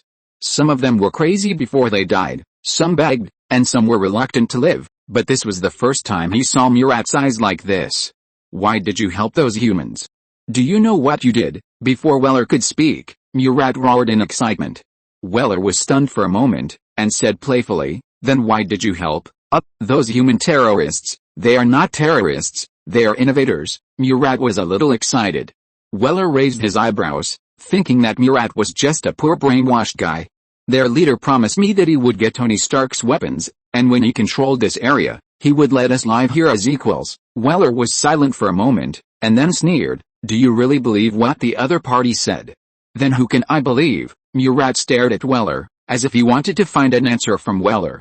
Suddenly, Murat smiled helplessly. It seems that you don't know either. He looked up at the blue sky and suddenly said, I'm still wondering when I will die at the hands of humans like the others, and my body will be taken away by them for research, but if it's the same kind, it's not bad. At the same time, Natasha and the other two who had left the valley were sitting in the Quinjet waiting for Wheeler. You said, what did Wheeler say to the mutant terrorist? Ethan asked Tony Stark curiously. Tony Stark raised his eyebrows. Why should I care about this? He just wanted to take a good bath, eat hamburgers all he could, and then have a good sleep with his secretary. Wait, why would he want to sleep with his secretary, Miss Pepperpotts? Damn it, he must have been shocked. However, as long as he thought of that pretty figure, he didn't want to stay here for a moment, and wanted to go back to the company and back home immediately. Tony Stark took a deep breath, looked at Natasha's seductive back, and a dissolute smile appeared on his face. Ms. Natasha, when we get back, can I ask you how to express your gratitude for saving me? Natasha smiled and said, I have to reply to our director, maybe you have to talk to him first. Tony Stark rolled his eyes, and Ethan laughed teasingly. Suddenly boom. Boom. With a violent sound, the flames of the explosion shot up into the sky, and the whole valley was engulfed in flames and smoke. He blew up those weapons? Great, Ethan praised excitedly. Wheeler did what he wanted to do. Tony Stark looked at the valley, his eyes seemed to be lit by flames, and he said firmly, don't worry, These weapons will not appear in the future. Hearing this, Natasha's expression moved slightly, and she looked at Tony thoughtfully. Natasha, open the door, Wheeler's voice sounded in the communicator. Natasha opened the door of the fighter plane, and Wheeler walked into the fighter plane and smiled at the three people. How is it? Is this firework beautiful? Beautiful. Very beautiful, Ethan praised and said to Wheeler, thank you for saving me. I'm Ethan. For some reason, he always felt that there was something more in Wheeler's eyes. Hello, Ethan. Wheeler shook his hand and introduced, you can call me Wheeler. Wheeler, Tony Stark raised his eyebrows and said, are you interested in working as a security consultant for me? What he was about to do would annoy many people. Before the battlesuit design was made, it would be safer to hire a security consultant. Security consultant, yes, to put it simply, it's a bodyguard. That don't worry, the treatment is definitely good. Tony Stark looked proud, even if he took the initiative to make the suggestion. It was as if Wheeler was applying for a job with him. I mean, Wheeler paused and smiled embarrassedly, I have to ask our principal about this. Maybe you can talk to him first, PFFT. Ethan couldn't help laughing, and Natasha couldn't help but curl her lips. Tony Stark looked at Wheeler and Natasha speechlessly, feeling that the two had agreed on it. After seeing the communicator in Wheeler's ear, fuck. Chapter 14 What's in the backpack? On the Quinjet, Wheeler seemed sleepy, closing his eyes tightly. He glanced at the system. Tony Stark, Iron Man, relationship stage, strange, 50 out of 100, world point generation speed. 5/A. Ethan, Steel Guide, relationship stage, strange, 95 out of 100, world point generation speed. 5/A. Natasha Romanoff, Black Widow, relationship stage, strange, 10/100, world point generation speed. 5/A. After opening 3 new mining points in one operation, Wheeler was very satisfied. What surprised him was that because the relationship established broke through 10 people and reached 12 people, reaching a new number, new fruits appeared on the world tree, and 4 new fruits appeared at once. Unfortunately, only one of the 4 fruits was silver, and the others were bronze. Now the number of existing fruits. 6, bronze 4, silver 2. After looking at the statistics, Wheeler exited the system with satisfaction. What surprised him was the progress of the relationship between Tony and Ethan. Ethan had almost broken through the unfamiliar stage, and Tony Stark's relationship progress had reached 50. But it was also true that if he couldn't get a certain degree of favor from Tony Stark, even for saving his life, he would have to consider whether to throw this bastard out of the fighter plane. Hey, college student Wheeler, Tony gently bumped Wheeler. Wheeler opened his eyes. What's wrong? The captured genius Stark, Tony's face darkened, but he still asked curiously, what is your ability? Until now, when Wheeler fought with a black wolf, the gorgeous, sometimes explosive, sometimes sharp trajectories were still vivid. Wheeler's eyes slanted. Can you tell other people about this kind of thing? It's like if I ask you what color underwear you are wearing now, can you tell me? Tony groaned. I'm not wearing it, huh? Wheeler thought he had heard it wrong. I said I'm not wearing it. Tony tilted his head and repeated it again. The atmosphere instantly became anxious. Wheeler's face went from expressionless to shocked, to broken, and then twisted. In just a few seconds, Wheeler's face seemed to have awakened a new mutant ability. Rubbing his face hard, Wheeler said helplessly, are you so gossipy? This is curiosity, Tony replied seriously. Ethan on the side laughed happily, while Natasha, who was driving the fighter plane, quietly pricked up her ears. Wheeler's mouth twitched and said, I call it alien energy control. Alien energy control? Tony frowned and thought, while Wheeler laughed softly and closed his eyes again. It's too simple to guess his ability just by a name. Speaking of his ability, he seemed to have a new inspiration in the battle just now, or as he developed his ability, he naturally mastered a new way of using it. That is, without injecting energy into any object, let it explode, which is the technique when he fought with a wolf, slapping the wolf with a slap and blasting it away. If explosion is possible, then sharpness should also be possible. Wait, if energy can retain these properties when it is separated from an object, what will happen if the energy output is increased? Get a weapon that can explode and has sharp properties? Thinking of this, Weller decided to go back to school and try it. At the same time, when Weller and his group were returning in the Quinjet, an off-road vehicle rushed into the valley engulfed by flames and explosions. The moment the car stopped, a bald man stumbled and rolled down. Raza, the leader of these terrorists. Looking at the destroyed base, Raza trembled all over, feeling like a bunch of tiny knives stabbed into his body, making him extremely painful. His men, his weapons, his hard work, just gone like this? He shouted angrily, like a gunpowder barrel that was about to explode but had no target. At this time, a man covered in blood and a rag around his waist walked towards him. Murat. What's going on? Raza asked angrily. Murat's face was full of apology. Chief, I didn't protect this place well, idiot, Raza cursed, his chest heaving violently, looking at Murat with cold eyes. Tony Stark was rescued? Who did it? Murat paused. It was done by a man and a woman, 2 people. Raza gritted his teeth and said, mutants. Without waiting for Murat's response, he shouted angrily, damn monsters, they should go to hell. Murat frowned and couldn't help but said, mutants are not monsters, fuck. Fuck, Raza was like a ignited gunpowder barrel, constantly lighting Murat's chest. They are monsters. Monsters that should not exist. Murat grabbed Raza's hand and said word by word, we are not monsters. Raza was stared at by those beast-like eyes, and quickly calmed down and forced a smile on his face. Murat, I'm not talking about you. Murat took a deep breath and shook off Raza's hand. What should we do next? Raza slapped his bald head hard, looking into the distance with fierce eyes, as if he saw the enemy who destroyed his hard work, and gritted his teeth and said, come with me to find the boss. Murat looked at Raza in surprise. Raza patted Murat, in this chaotic place, you don't believe that you can really start from scratch, right? Murat nodded, I always thought that you founded and expanded the Freedom Fighters. Raza laughed softly and lowered his voice, we belong to the 10 Rings Gang. The 10 Rings Gang? Murat took a breath of cold air. The 10 Rings Gang is the overlord here. If it is the 10 Rings Gang, perhaps it can really give him the equal right to life that he wants most. Let's go now. Murat rushed to the off-road vehicle beside him. Looking at Murat's back, Raza's face was full of disgust. What a naive and disgusting monster. Near the X-School, a Quinjet slowly landed. Wheeler walked away from the fighter with a backpack and waved to the 3 people in the fighter. Goodbye, everyone. Natasha nodded. Ethan raised his hand and waved seriously. Tony hurriedly said, consider my proposal seriously. After he finished speaking, his eyes drifted and he laughed exaggeratedly. Haha.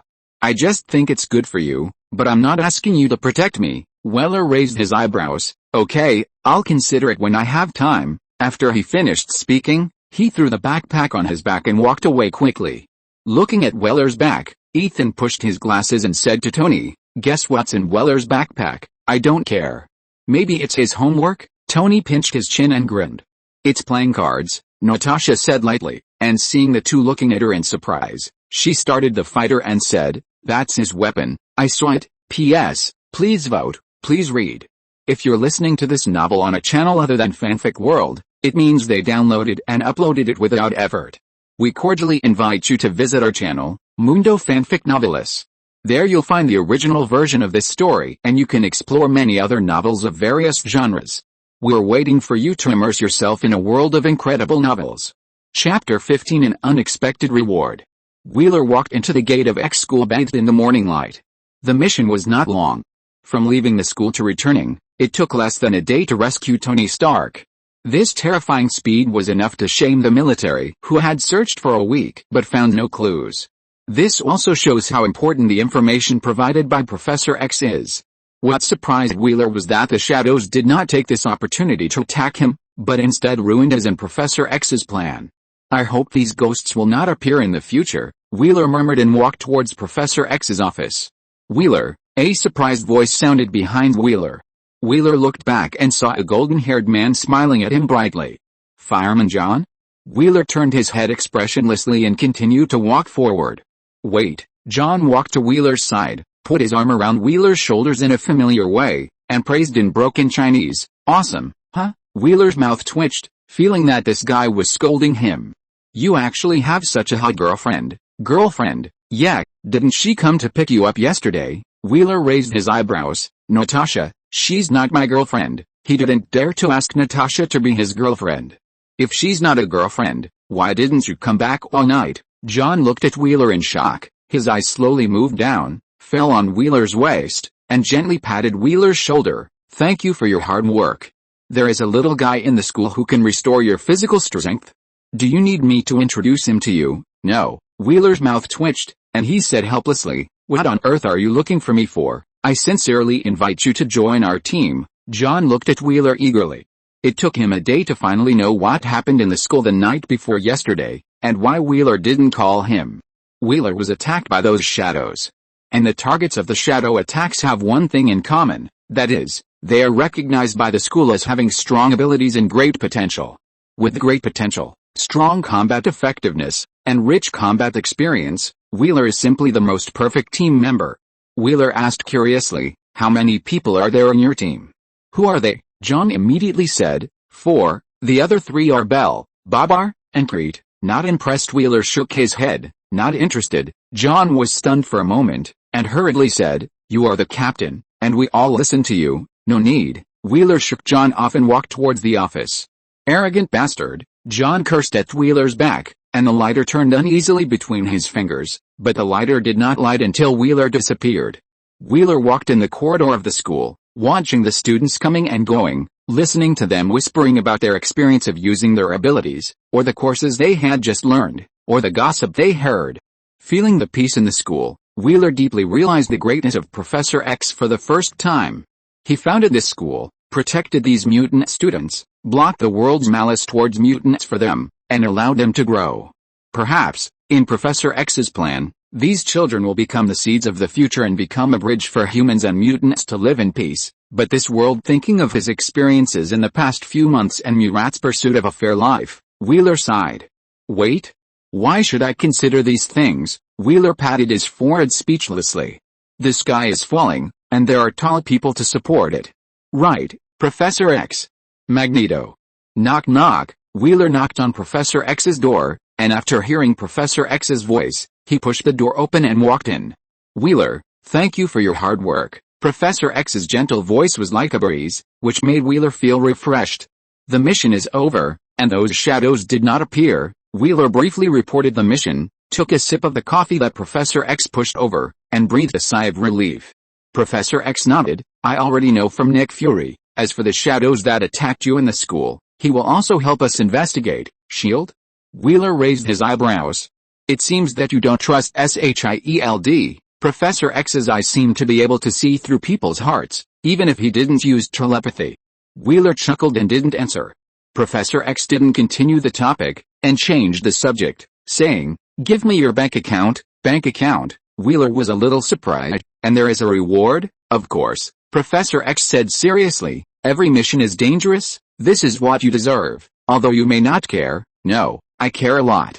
Wheeler hurriedly picked up the paper and pen on the coffee table, wrote down his account, and smiled, saying, "Professor, you are so thoughtful." The professor smiled happily, stretched out his hand and nodded. "Wheeler, take a day off, and start class tomorrow." "Professor," Wheeler's expression became extremely serious.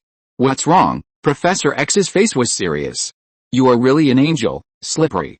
"Go away." Professor X waved his hands in disdain, as if he was chasing a fly, but he couldn't help laughing. Wheeler left the office in a relaxed mood, and when he returned to his dormitory, he felt even happier when he saw the brand new door. After pushing open the door, Wheeler fell asleep as soon as his head touched the pillow.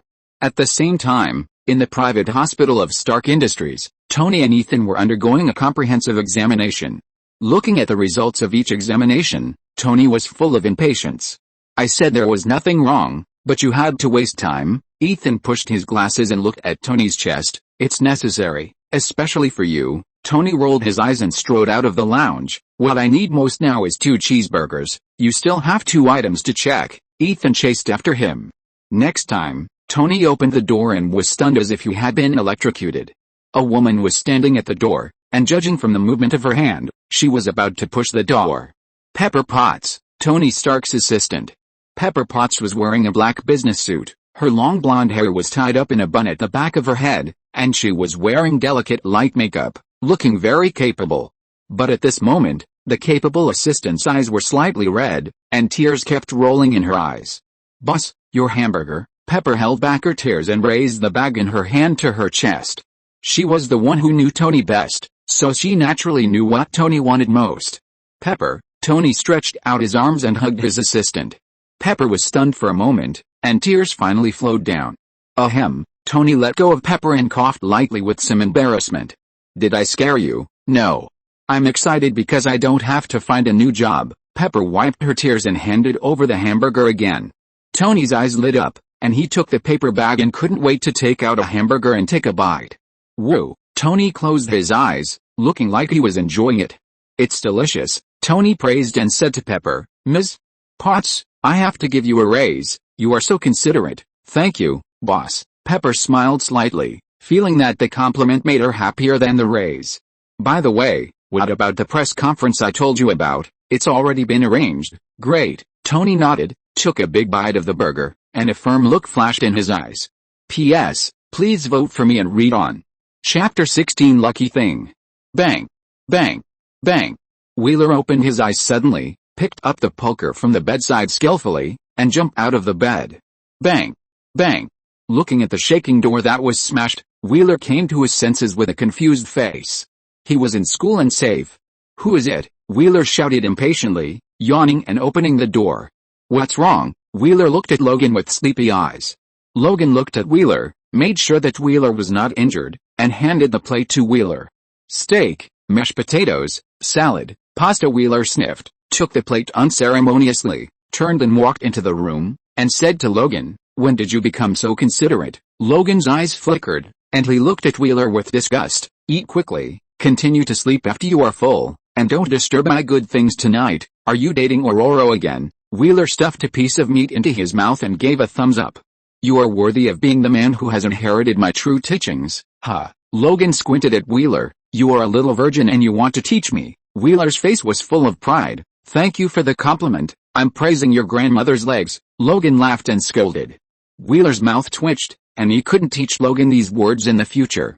Logan walked into Wheeler's room, sat on the sofa at the door, crossed his legs, took out a cigarette and put it in his mouth, lowered his head and lit the cigarette while asking, how was it? Did you encounter any interesting things when you went out this time? Interesting? Wheeler was silent for a moment, then shrugged, not interesting, but I just met a special person. Special person. Logan's eyes passed over the swirling smoke and noticed that Wheeler's expression had changed subtly. He took a puff of the cigarette and said affirmatively, it must be a mutant. Yeah, Wheeler responded and quickly ate the food on the plate. Logan pinched out the cigarette between his fingers and waited quietly. After a while, Wheeler pushed the plate aside, looked at Logan who was sitting quietly on the sofa, and felt warm in his heart. He told him about Murat. Logan was silent for a while, and said slowly, I envy him, he is very lucky. Some people are very lucky. They found a goal they strive for in their lives very early, and have been working hard for it. Wheeler nodded, but confusion flashed in his eyes. What about him? What is his goal? Why did he travel to this world? Snap! Logan patted Wheeler's shoulder, waking Wheeler from his meditation. Hey! Wheeler! Logan smiled at Wheeler. These things are not thought out. Logan has been looking for a goal that can make him strive for his whole life, but perhaps he has lived too long, and these goals are always changing, so he is still looking. Take advantage of the fact that you haven't found your damn life goal yet, so you can see more of the world. If you can't find it, then do what you want to do most, which is also a kind of luck. Wheeler stared at Logan in a daze, and suddenly sighed. Logan, you have finally grown up. Logan's eyes twitched, and he strangled Wheeler's neck fiercely. Boy, you are looking for death, right? Haha, I can't breathe. Wheeler rolled his eyes. Logan let go of Wheeler, looked at Wheeler who was panting heavily, and laughed happily. Wheeler coughed lightly, then chuckled, and winked at Logan and said, aren't you going to prepare for the activities later? Do I need to prepare? Logan strode out of the room with a proud face. Bang! The door was closed, Wheeler's smile disappeared, and he lay on the bed with his hands behind his head. See more of the world and do what you want to do now. The next day, Wheeler opened the dormitory door refreshed. Bang! He closed the door expressionlessly. Being fed dog food early in the morning, looking at the monkey hugging the tree. I really want to blow up something. Wheeler's hands were clenched restlessly. However, he didn't hear any sound at all last night. Is his alertness so poor? Knock knock. There was a knock on the door. Wheeler opened the door, and only Logan, who was refreshed, was there. Ororo had disappeared. How was it? Did you have a good rest yesterday? Logan put his arm around Wheeler's shoulders and asked in a low voice, with a smug look on his face. Wheeler narrowed his eyes. What did you do? When repairing the door, Ororo had someone add some things, and the sound insulation effect is great, Logan explained, but his eyes drifted. Wheeler's narrowed eyes flashed with a dangerous light. Just like that? Did you add some ingredients to the food you sent?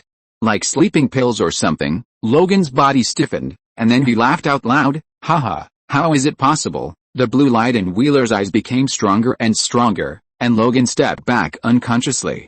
Suddenly, a smile appeared on Wheeler's face, and the blue light in his eyes disappeared. It won't happen again. Haha. Logan smiled and touched his head, but the next second, the ground under his feet exploded, and the whole person was blown away, and the whole person was hung on the ceiling like a sausage. Wheeler screamed, "Oh my God. Are you okay?" "It's all my fault. I was too excited and didn't control my ability," Wheeler responded with two raised middle fingers. Wheeler felt that his blocked chest was instantly unblocked. Before Logan came down from the ceiling, Wheeler quickly left the dormitory. After breakfast, Wheeler walked towards the classroom happily. What a coincidence, Wheeler raised his eyebrows as he looked at Lee Kyan-hoon, who was walking towards him.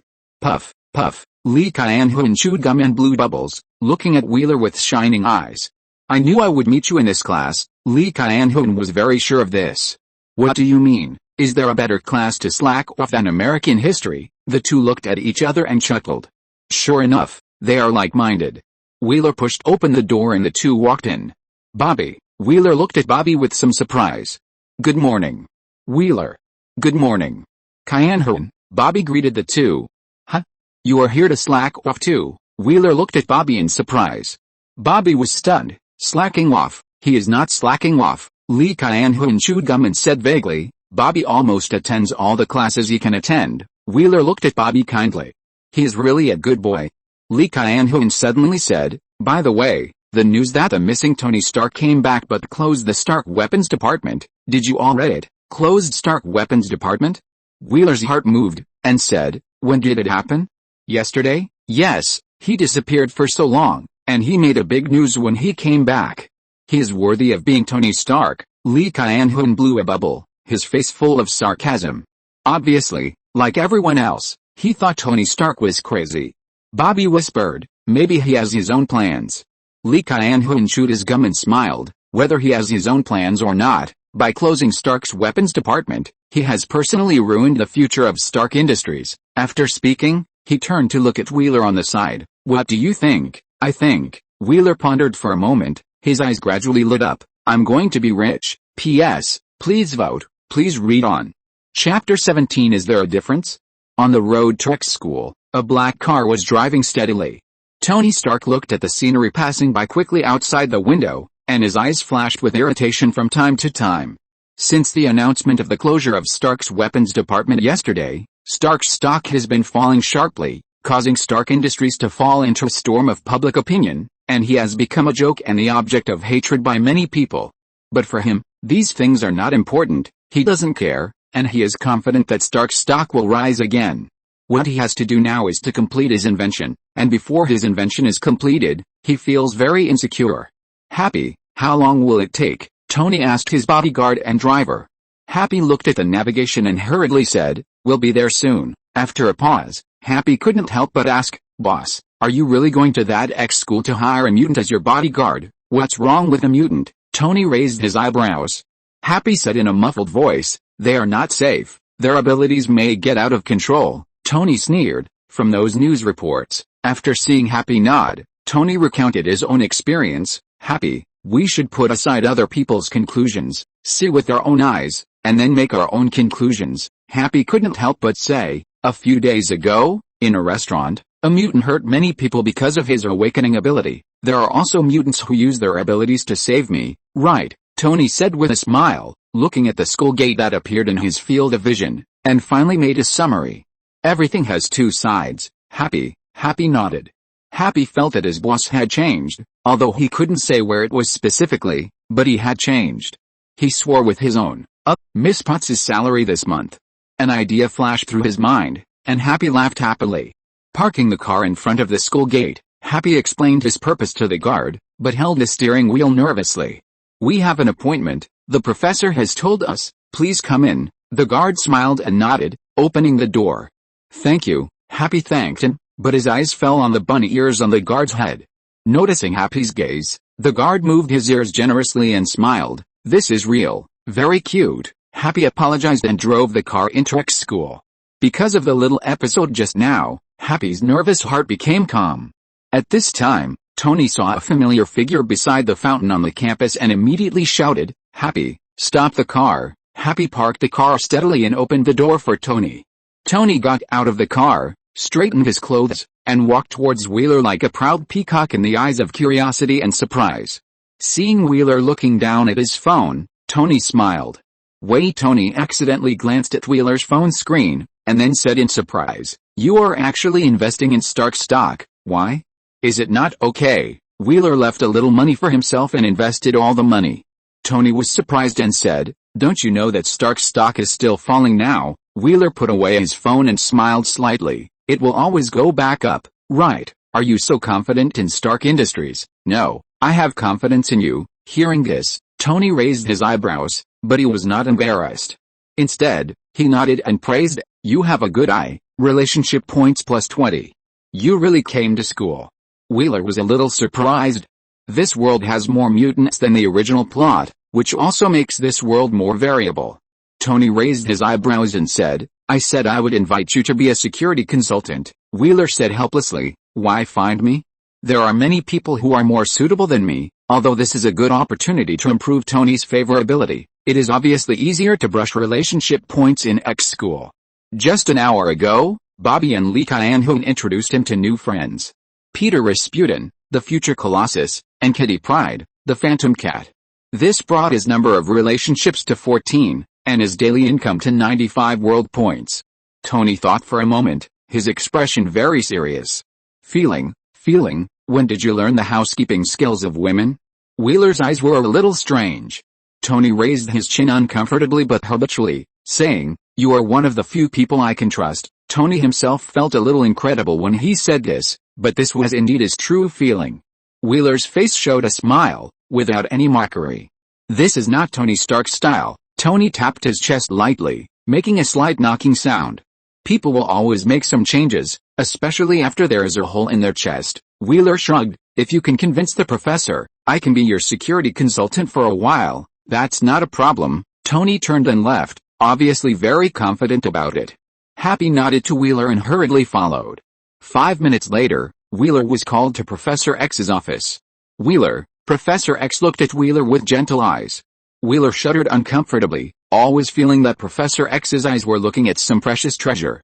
"I agree that you will be Mr. Stark's security consultant," Professor X said quickly, as if he was afraid that Wheeler would go back on his word.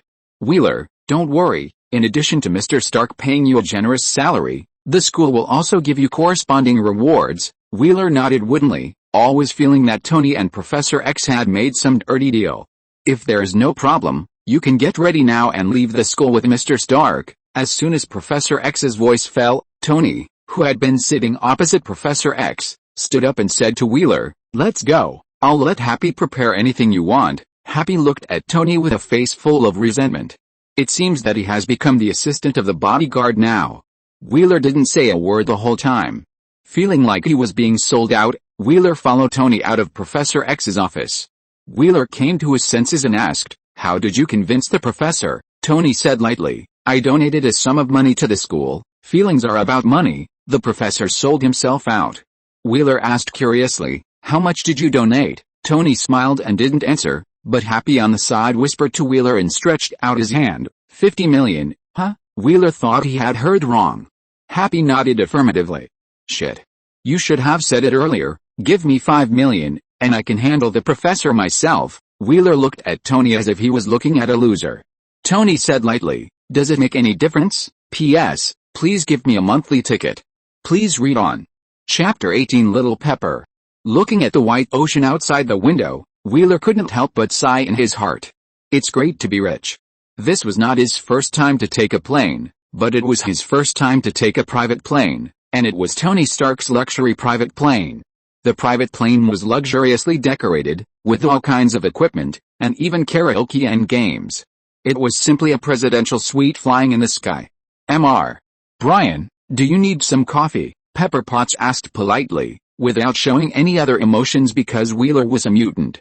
In this regard, Mr. Happy Hogan was not as good as Miss Potts. Ever since Wheeler joked that he was emotional and might blow up the plane, the guy carried a parachute on his back. No need, just call me Wheeler. Wheeler smiled slightly. This action was not without gain. Happy and Pepper provided him with 2 new relationships, which increased his world point acquisition speed by 10 points.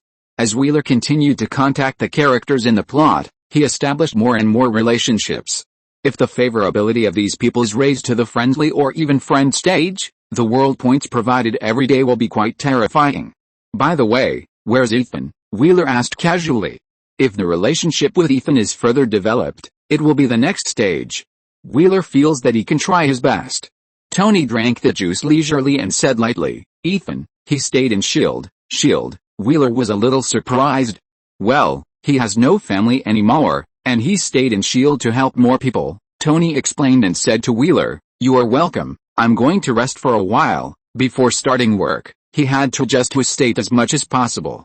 Tony stood up and handed the cup to Pepper, and after telling her to wake him up when the plane landed, he walked into the bedroom. Looking at Wheeler who was left aside, Pepper Potts said apologetically, the boss didn't sleep well last night and went to rec school this morning. He didn't mean to be rude, he just acted selfishly and didn't consider other people's feelings. Wheeler sighed, thank you for your hard work, Miss Potts. Pepper Potts was stunned for a moment, and a smile broke out on her face. It's not hard, it's my honor. Just call me Pepper. Relationship points plus 10. Okay, Pepper. Wheeler smiled at Potts. Go ahead and do your work. Don't worry about me. After a pause, Wheeler looked at Happy who was hiding a sight and said with a sly smile, I'm emotionally unstable at most. I just blew up the plane. Happy shuddered and immediately hugged the parachute tightly in his arms again. Puff. Haha. Pepper laughed out loud. Wheeler, don't scare him. Wheeler shrugged and continued to look at the clouds outside the window and began to be dazed, but a blue light flashed in his eyes from time to time. He was using his free time to temper his body with the help of his super body state, improving his control over the energy of the other dimension and his physical strength. Speaking of which, how come this is a bit like cultivating immortals? Wheeler laughed to himself. Time passed little by little, and with a slight vibration, the plane landed in Los Angeles, thousands of miles away from New York. Tony's home is in Malibu, west of Los Angeles, not far from here, and it only takes half an hour to drive there. The car was ready before the plane landed, and it was now parked next to the plane. Finally landed. Happy let out a long breath, and his heart was finally put down. Now he was not afraid even if the plane exploded. Happy, go drive. Pepper approached Happy and whispered, then raised the corner of her mouth, looked at the parachute in Happy's arms and reminded, this thing can be thrown away. Brave Mr. Hogan. Happy's old face blushed, stuffed the parachute into Pepper's arms, and walked towards the car parked nearby. Pepper bent her body and almost didn't catch it and hide her foot. Help me throw it away. Happy turned around and shouted, and under Pepper's angry gaze, he quickly got into the car. I'll let you laugh at me. Happy grinned happily. Pepper's anger was visibly rising. Damn it. Not only did she not sleep well because of worry and fear during this period, but the willful boss announced the closure of the weapons department as soon as he came back, which made her busy and exhausted, and her endocrine system was out of balance. Now you are bullying me too? It's really courting death. Pepper was like an exploding gunpowder barrel. Holding a parachute in one hand, she rushed to the car door at an astonishing speed, opened the door, grabbed Happy's collar and pulled him out of the car, and said angrily, you are responsible for your own things. Do you think you are the boss? The scene was quiet, and Pepper seemed to feel something and turned her head stiffly. Wheeler and Tony were staring at her in amazement. Pepper turned her head woodenly, released the parachute, and whispered to Happy, got it. Happy nodded quickly, picked up the things and rushed to the trash can. Pepper took a deep breath, showed a gentle smile, opened the car door, and said to Tony gently, boss, get in the car. Wheeler pushed Tony, go, Pepper is calling you. Tony nodded, got in the car obediently, and looked at Pepper standing in front of the car, but he couldn't help but curled up his lips. This was the first time he saw this side of Pepper. His little assistant was so cute. Wheeler shuddered, always feeling that there was a disgusting stench in the air. Soon, the car was on the road. After less than an hour, the car drove into Stark's mansion and parked in the underground garage. Finally back, Tony sighed, looking at the familiar environment, feeling very comfortable. Pepper, take Wheeler to get familiar with the environment. Happy, see what Wheeler needs and buy it back. Tony left quickly after saying that. He couldn't wait to turn the inspiration in his head into design. Wheeler shrugged and said to Pepper, "Thank you, Pepper." Stark Industries building.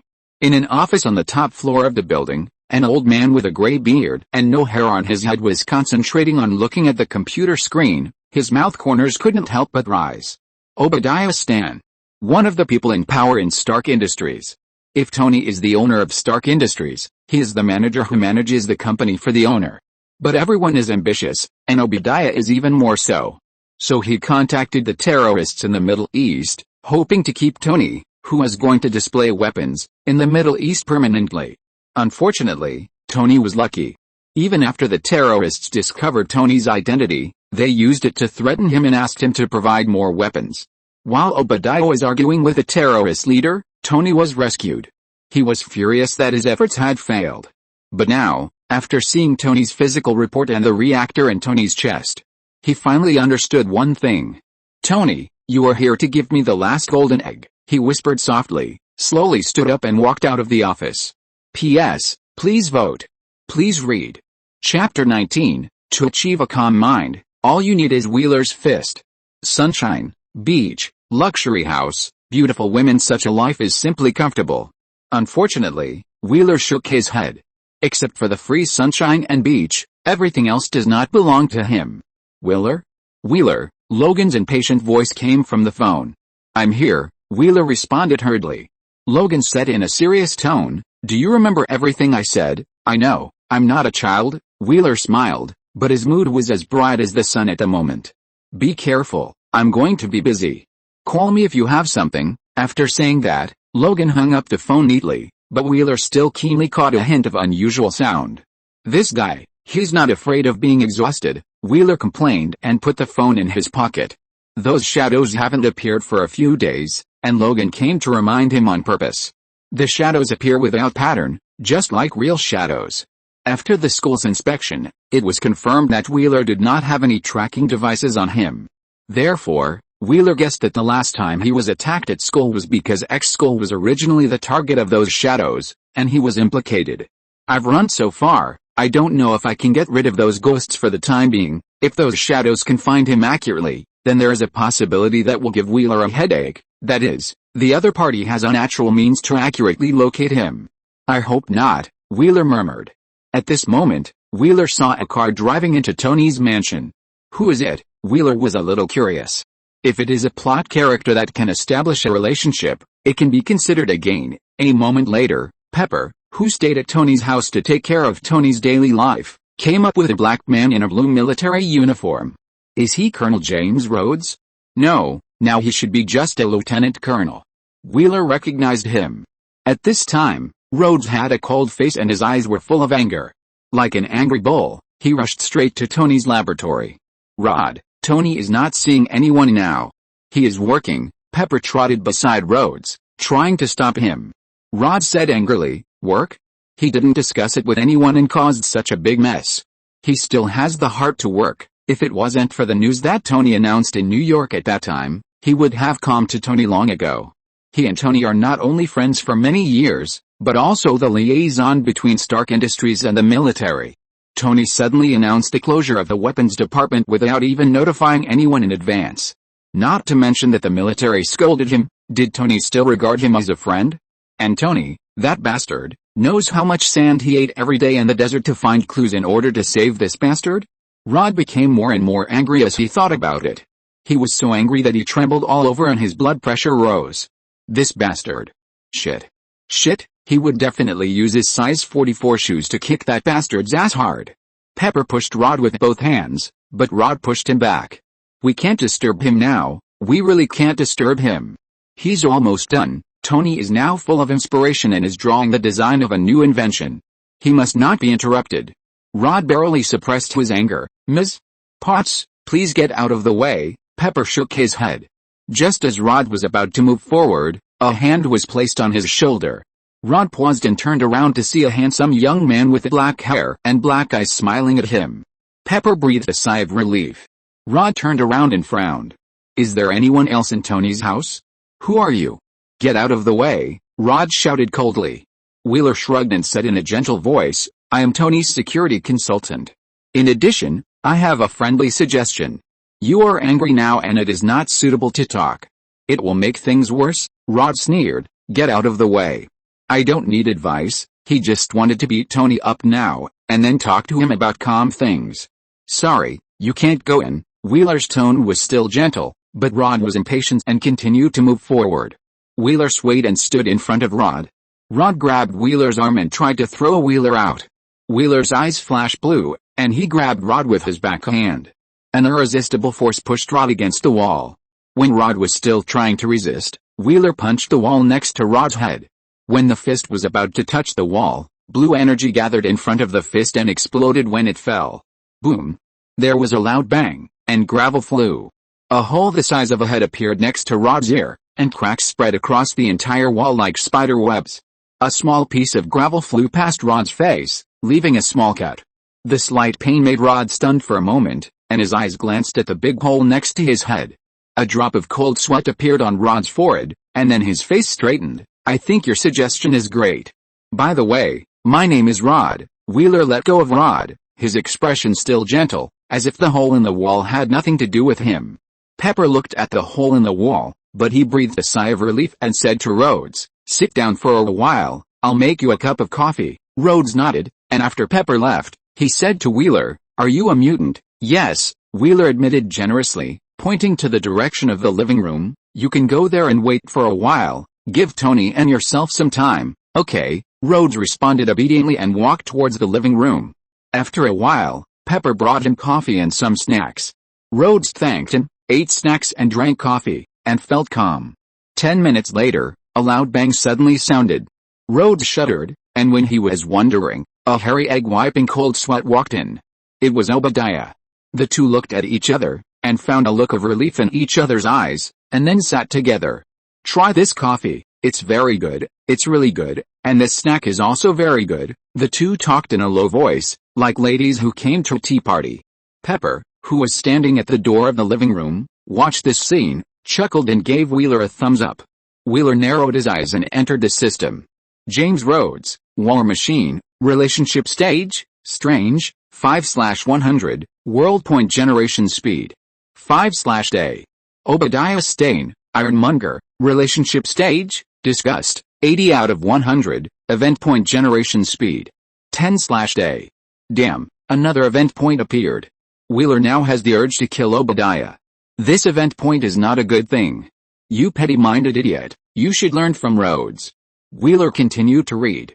Existing event points. 20. Event point source. 1. Fuck. This event point is still instantly credited? Is it to prevent him from killing the source of the event point immediately? Wheeler's face darkened, and his palms clenched his fists restlessly. Another reason to kill Obadiah. At this moment, Tony, with an excited face, walked out. Pepper, prepare some food for me, okay? Tony looked at the two people in the living room and asked puzzledly, when did you come? P.S. Please vote for me and keep reading. Chapter 20 Witness. When did you come? Tony looked at Rhodes and Obadiah in confusion. Without waiting for the two to answer, Tony smiled and said, I thought you would rush in and beat me up, but I didn't expect you to be so calm. Do you think we don't want to? Rhodes and the others looked at Tony with resentment. Puff. Pepper couldn't help laughing, and when Tony looked at her, she turned around quickly, but her shaking shoulders made Tony confused. At this time, Obadiah sneered and said angrily, Tony, your new security consultant is really good. Tony looked at the expressionless Wheeler standing aside, and said very proudly, Weller? That's for sure.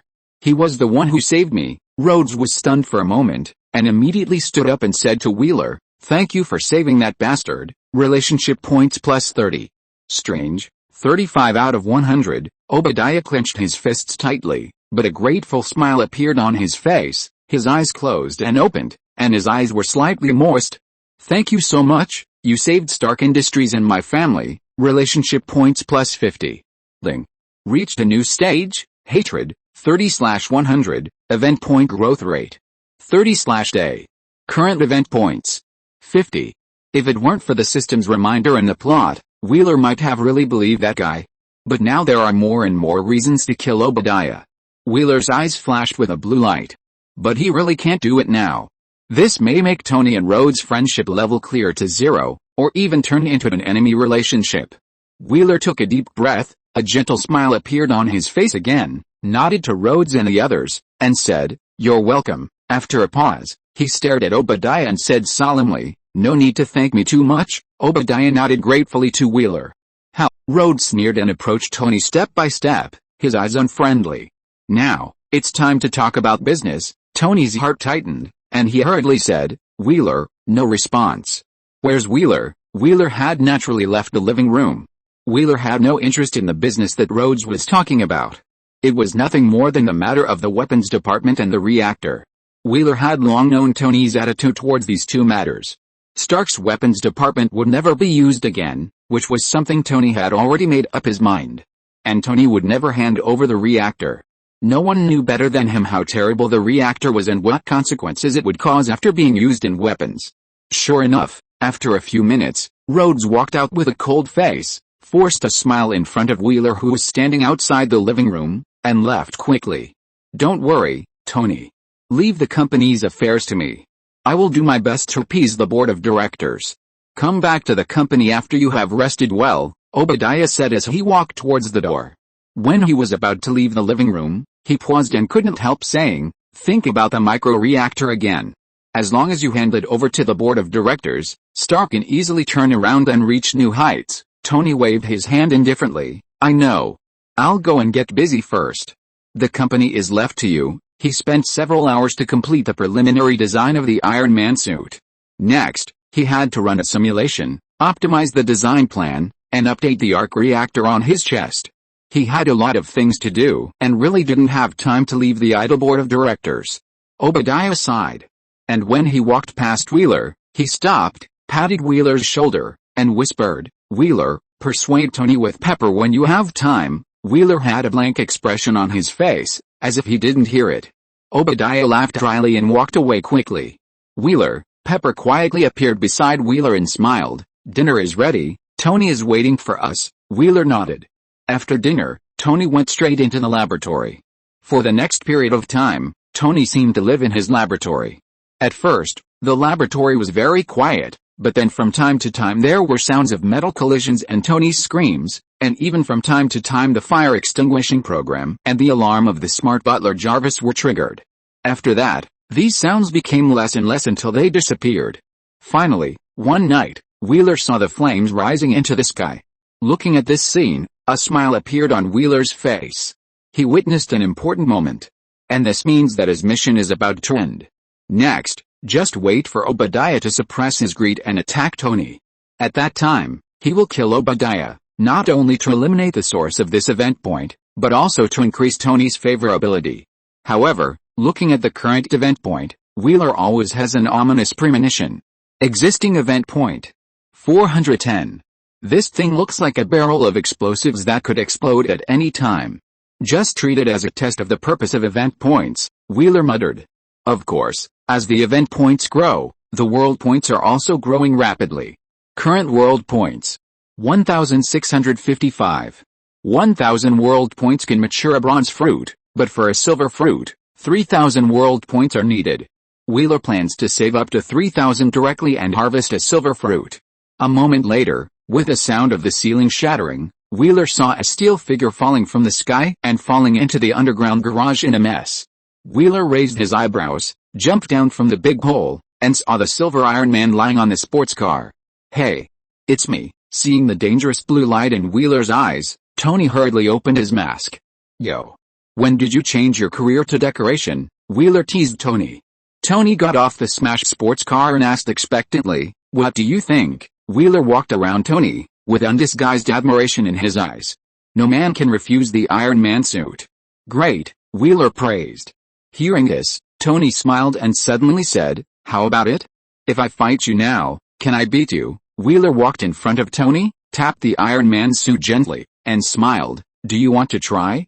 This thing may be scrapped and you will be in danger. Forget it. Let's wait until I install various weapons and upgrade the materials of the Iron Man suit. A wise choice, Mr. Stark, Wheeler praised.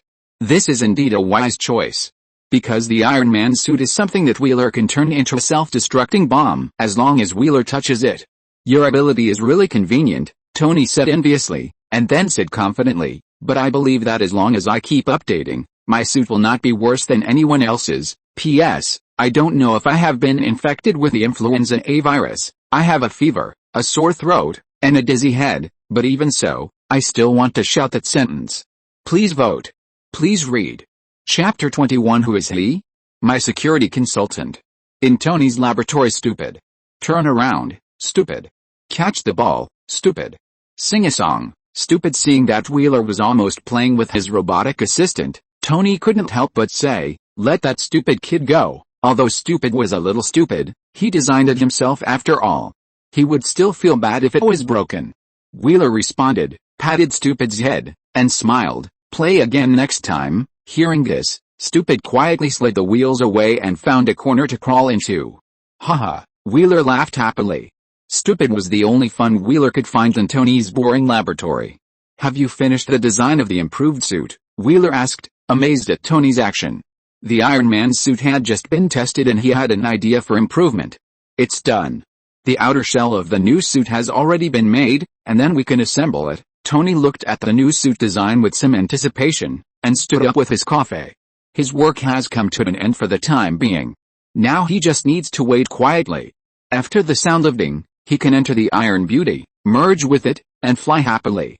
What are you looking at? Tony sipped his coffee and looked in the direction of Wheeler's gaze. On the LCD TV mounted on the wall of the laboratory, a blonde was broadcasting a live broadcast of a dinner party. Stark Industries charity ball? Tony frowned and said coldly, Jarvis, have we received an invitation? No, sir. Jarvis's unique metallic voice sounded in the laboratory. Wheeler raised his eyebrows. It seems that Obadiah is about to take action against Tony. During the time when Tony was developing the iron suit, Obadiah found Tony again and brought Tony bad news. Tony's decision to close the weapons department caused Stark Industries' stock to plummet, so Stark Industries decided to hold a board meeting and apply for a ban on Tony's work on the grounds that Tony suffered from post-concussion syndrome. In response, Obadiah, who was wholeheartedly thinking about Tony, proposed a solution. That is, Tony could hand over the micro-arc reactor and let him use it to convince the board of directors, increase the company's directors' confidence in Tony, and lift the threat of the ban. Unsurprisingly, this suggestion was rejected by Tony. After that, Obadiah never came to Tony's house again.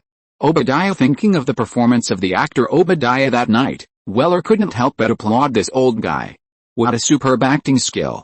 In terms of acting alone, Logan, who has lived for 200 years, is also a younger brother in front of this old guy. It is obvious that all this was done by this old guy, but he can still pretend to be worried about Tony. If Wheeler didn't know the plot, he might really believe it. Tony looked at the host on TV who was talking nonsense and almost said he was crazy. He looked at the time with a dark face, threw the coffee cup on the table, and said to Wheeler, Wheeler, let's go and take a look. Wheeler shrugged, I'll listen to you, boss. A few minutes later, Tony, who had changed into a suit, stood in front of the car, his mouth twitching wildly. As a safety consultant, you don't have a driver's license, Wheeler smiled. There's nothing I can do about it. I haven't had time to learn yet. Get in the car. Tony glared at Wheeler unhappily and sat in the driver's seat. Wheeler sat in the passenger seat and fastened his seat belt. We can go. Tony's face darkened and he muttered in a low voice, damn it, who is the boss? As soon as he finished speaking, the silver sports car rushed out with a roar of the engine. Los Angeles, Disney Concert Hall, the venue of the Stark Charity Ball. Tonight, the lights here are bright and celebrities are everywhere. Politicians, celebrities, entrepreneurs, people who were rarely seen in the past gathered here, and it became a vanity fair for the upper class.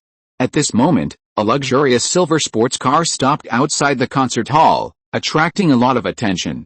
When Tony got out of the car, many eyes lit up, and reporters who were not qualified to enter the ballroom surrounded him.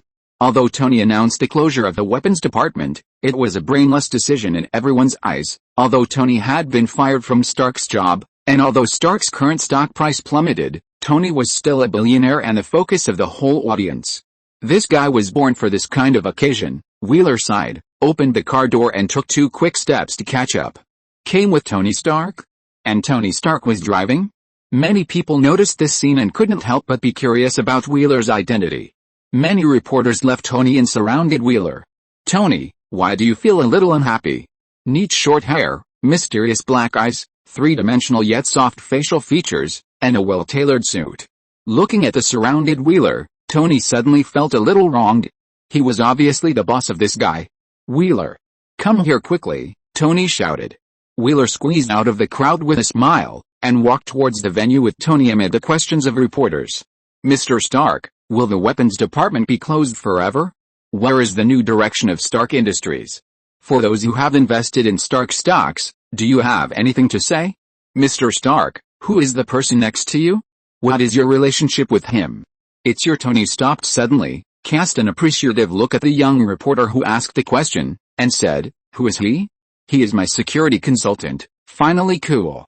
Tony was extremely comfortable and said to the young reporter, go find my assistant later. If I have time, I can give you an exclusive interview. After that, under the excited gaze of the young reporter, he and Wheeler walked into the ballroom. In the venue, celebrities in fancy clothes were either talking quietly by the dance floor, or moving at a snail's pace with their found dance partners on the dance floor to the soothing music, discussing tonight's deal. Tony's eyes roamed the venue, and when he saw Pepper, who was wearing a dress and talking confidently with others in the venue, his eyes lit up. But Wheeler frowned. For some reason, he had a bad feeling in his heart.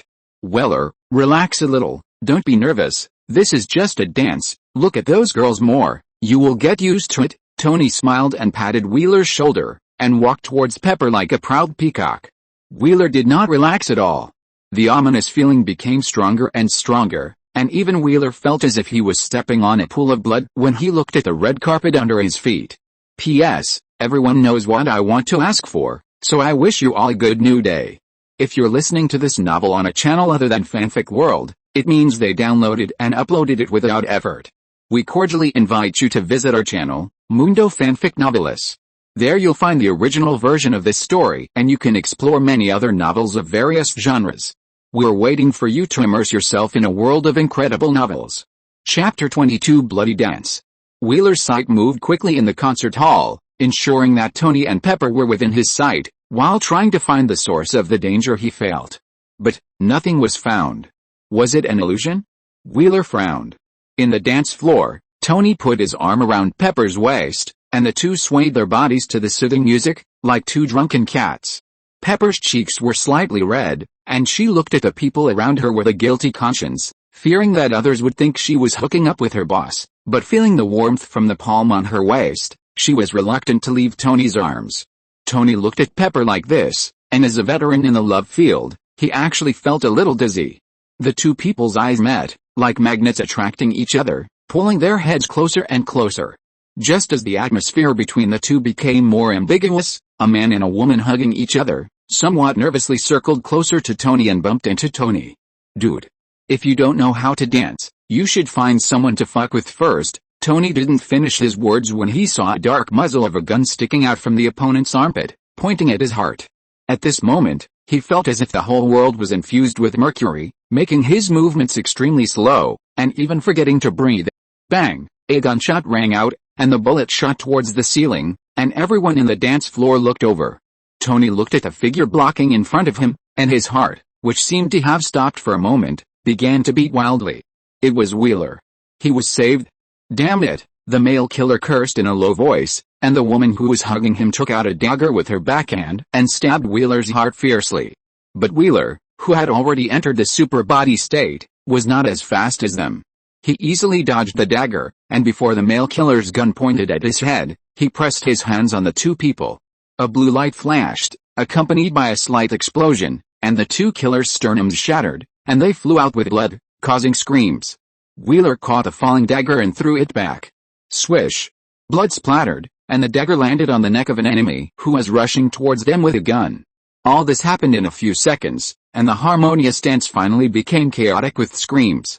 People screamed in fear, like headless flies, and rushed to the door of the dance hall frantically. Follow me, Wheeler whispered, and the blue light in his eyes became brighter and brighter. Several playing cards appeared in his hands silently. Tony nodded, holding Pepper's cold hand tightly, and followed Wheeler. Bang, bang. Da-da-da. Gunshots rang out in a row, and bullets flew towards the crowd like rain. Suddenly, there was a wailing. The people who were originally running towards the door retreated in fear. I saw several armed gangsters, looking at everyone with wooden eyes, blocking the door like a wall, and the people outside the dance hall, after seeing the situation inside, screamed and moved away from the door of the concert hall. Shut up. Get down. With a roar, more gangsters appeared at the ball, pointing the pitch black, cold and hard gun barrels at the people in the ball. Under the fear of life threat, these upper-class people in the past were as obedient as good children in kindergarten. 1, 2, everyone squatted down. How? Low-class human, the roaring man sneered. And his fierce eyes swept back and forth in the crowd, looking for Tony's figure. As long as he killed that bastard, he could get a lot of money. However, what made him alert was the man who just protected Tony Stark. Is he the same kind? Barney's face showed a touch of cruelty. Waving his hand, Barney said coldly, "Go find Tony Stark." The gangsters took action, and Barney clenched his fist, ready to shoot the same kind who protected Tony in the head at any time.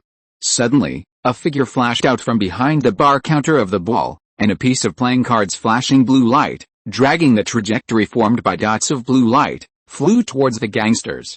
Sizzle, sizzle, sizzle. The playing cards slashed across the bodies of the gangsters one by one, like tomatoes being cut one by one. The gangsters fell down in the gushing blood.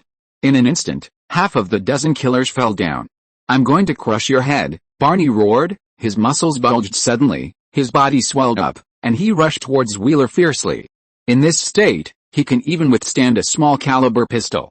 Wheeler's face had no expression, but his eyes, which had turned blue under his super body, became brighter and brighter.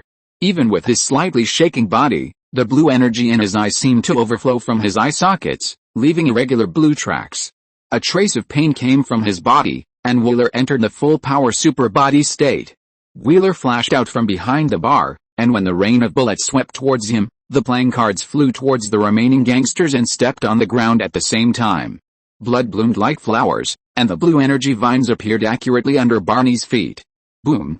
A big pit appeared on the ground with a bang, and Barney was blown away. Ah! Barney screamed in pain, and Wheeler appeared beside him like a ghost, with his fingers flashing blue light together, slashing Barney's neck like a knife. The scream stopped abruptly. Wheeler landed and immediately released the full power super body state. He exhaled a long breath and walked towards Tony and the other man in the crowd. The people squatting on the ground looked at Wheeler with an indifferent face, with fear in their eyes and at a loss. When Wheeler walked through the crowd, a man stood up suddenly and quickly grabbed Wheeler's hand. "Got you," the man sneered, and the invisible power invaded Wheeler's mind, trying to hypnotize Wheeler into a puppet that obeyed his orders. But as soon as his power entered Wheeler's mind, it was shattered by the blue energy storm. He saw blue energy universe. How is it possible? Puff.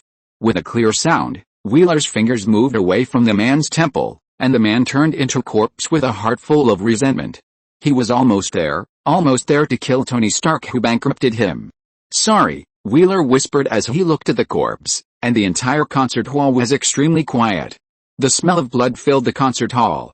Wheeler, with a little blood on his body, stood expressionlessly in the middle of several corpses, with drops of blood dripping from his fingertips. Blood, corpses, ah! The silence was broken by a scream, and those who could still move cried and rushed to the door. "Are you okay?" Tony strode up, and when he saw that Wheeler's abdomen was shot through, his face changed, and he said anxiously, "Go. You need treatment." Wheeler grinned. "It's not as serious as it looks." "Oh my God," Pepper screamed, holding back the churning gastric juice, and was about to go with Tony to support Wheeler. Wheeler raised his eyebrows, rejected the kindness of the two, and said gently, "Don't dirty your clothes, there are still many reporters outside, let's go." After the words fell, without waiting for the two to react, he walked out. P.S. Ask brothers for monthly tickets and follow-up reading.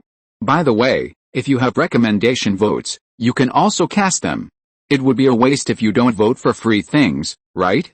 Chapter 23. If you have any questions, please contact my lawyer. Wheeler led Tony and the other two out of the concert hall, standing in front of the empty door. and became the focus again. People hid in the distance and watched, while reporters stood in places they thought were safe, constantly taking pictures of the three people. It was tacit that no one dared to rush up. When their eyes occasionally swept over Wheeler and the other two, they couldn't help but flash a look of hesitation and fear, especially after hearing the words of the people rushing out of the concert hall. They dared not go up to interview and ask questions. That man is a mutant. He was the one who killed those gangsters. Oh my god. It's so scary. Mutants are really monsters. Is Tony Stark crazy because he was controlled by him? It's a pity for my stocks. A bunch of idiots don't have brains, and you don't have conscience. If it weren't for him, more people would have died here. That's right, you sons of bitches should be carried out. Oh my god. This man is so handsome. Yes, I want to be with him. All kinds of discussions were unbridled, like noisy wind. Wheeler's expression was calm, his eyes swept over the crowd, and instantly noticed a reflective hairy egg. Did Obadiah do what happened tonight? But judging from his expression, it shouldn't be. Most importantly, he organized the charity ball tonight. The bastard didn't seem to be in the concert hall just now. What a pity, Wheeler whispered. What? Tony asked, still holding Pepper's hand tightly, standing behind Wheeler. Only when he stood behind Wheeler did he feel safe. Originally, he planned to let Wheeler go back to school after the new battle suit was completed. Now he should wait a little longer. I say, you two, it's a pity tonight. Wheeler smiled at the two of them. Pepper pulled back her hand as if she had been electrocuted, and after seeing many flashes light up in the distance, she couldn't help but feel dizzy. It's over, it's over, it's over. She's going to have a scandal with her boss. She's going to be an assistant who doesn't even care about her face in order to climb into the boss's bed. Tony nodded and decided to find time to make up for a good night for his assistant. Let's go back first, Tony said to Wheeler, and looked at Wheeler's wound with concern. He breathed a sigh of relief when he saw that the wound had begun to stop bleeding. If he hadn't come tonight, perhaps these things would not have happened. Those people came for him. Thinking of this, Tony clenched his fists tightly, his heart full of apologies. At this time, Wheeler noticed Tony's expression and suddenly said, if these people were targeting you, what happened today would have happened at another time and place. It's not your fault, Ling. The relationship point has reached a new stage. Friends, 10/100.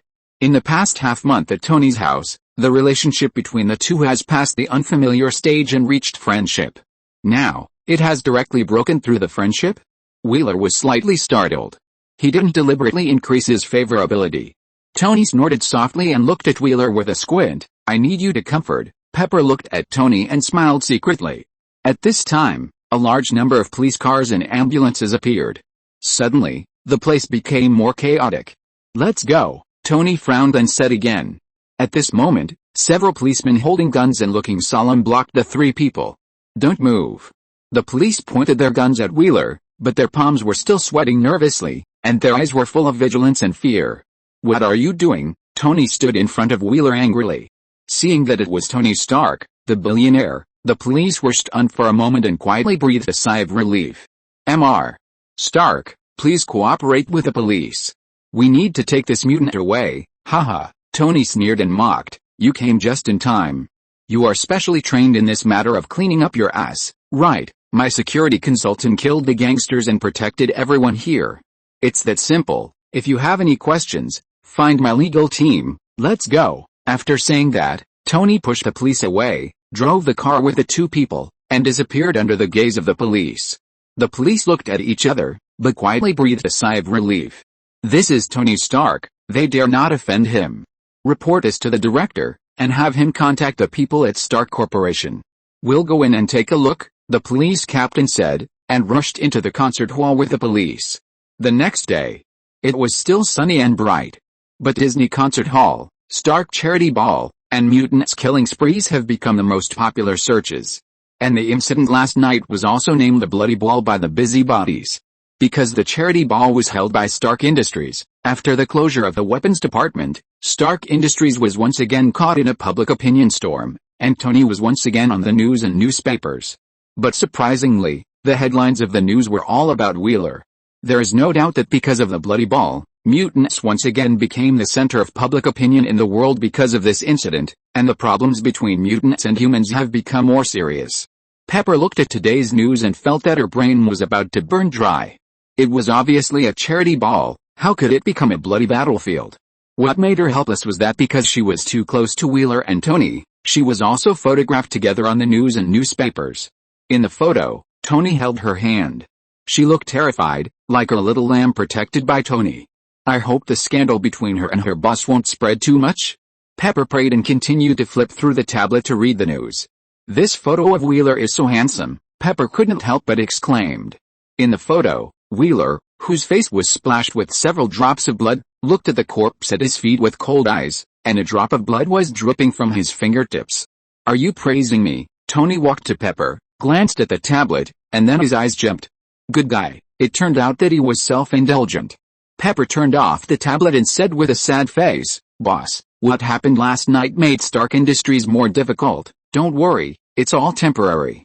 Did you see Wheeler was so happy when he saw the decline of Stark stock? Speaking of this, Tony admired Wheeler's long-term vision.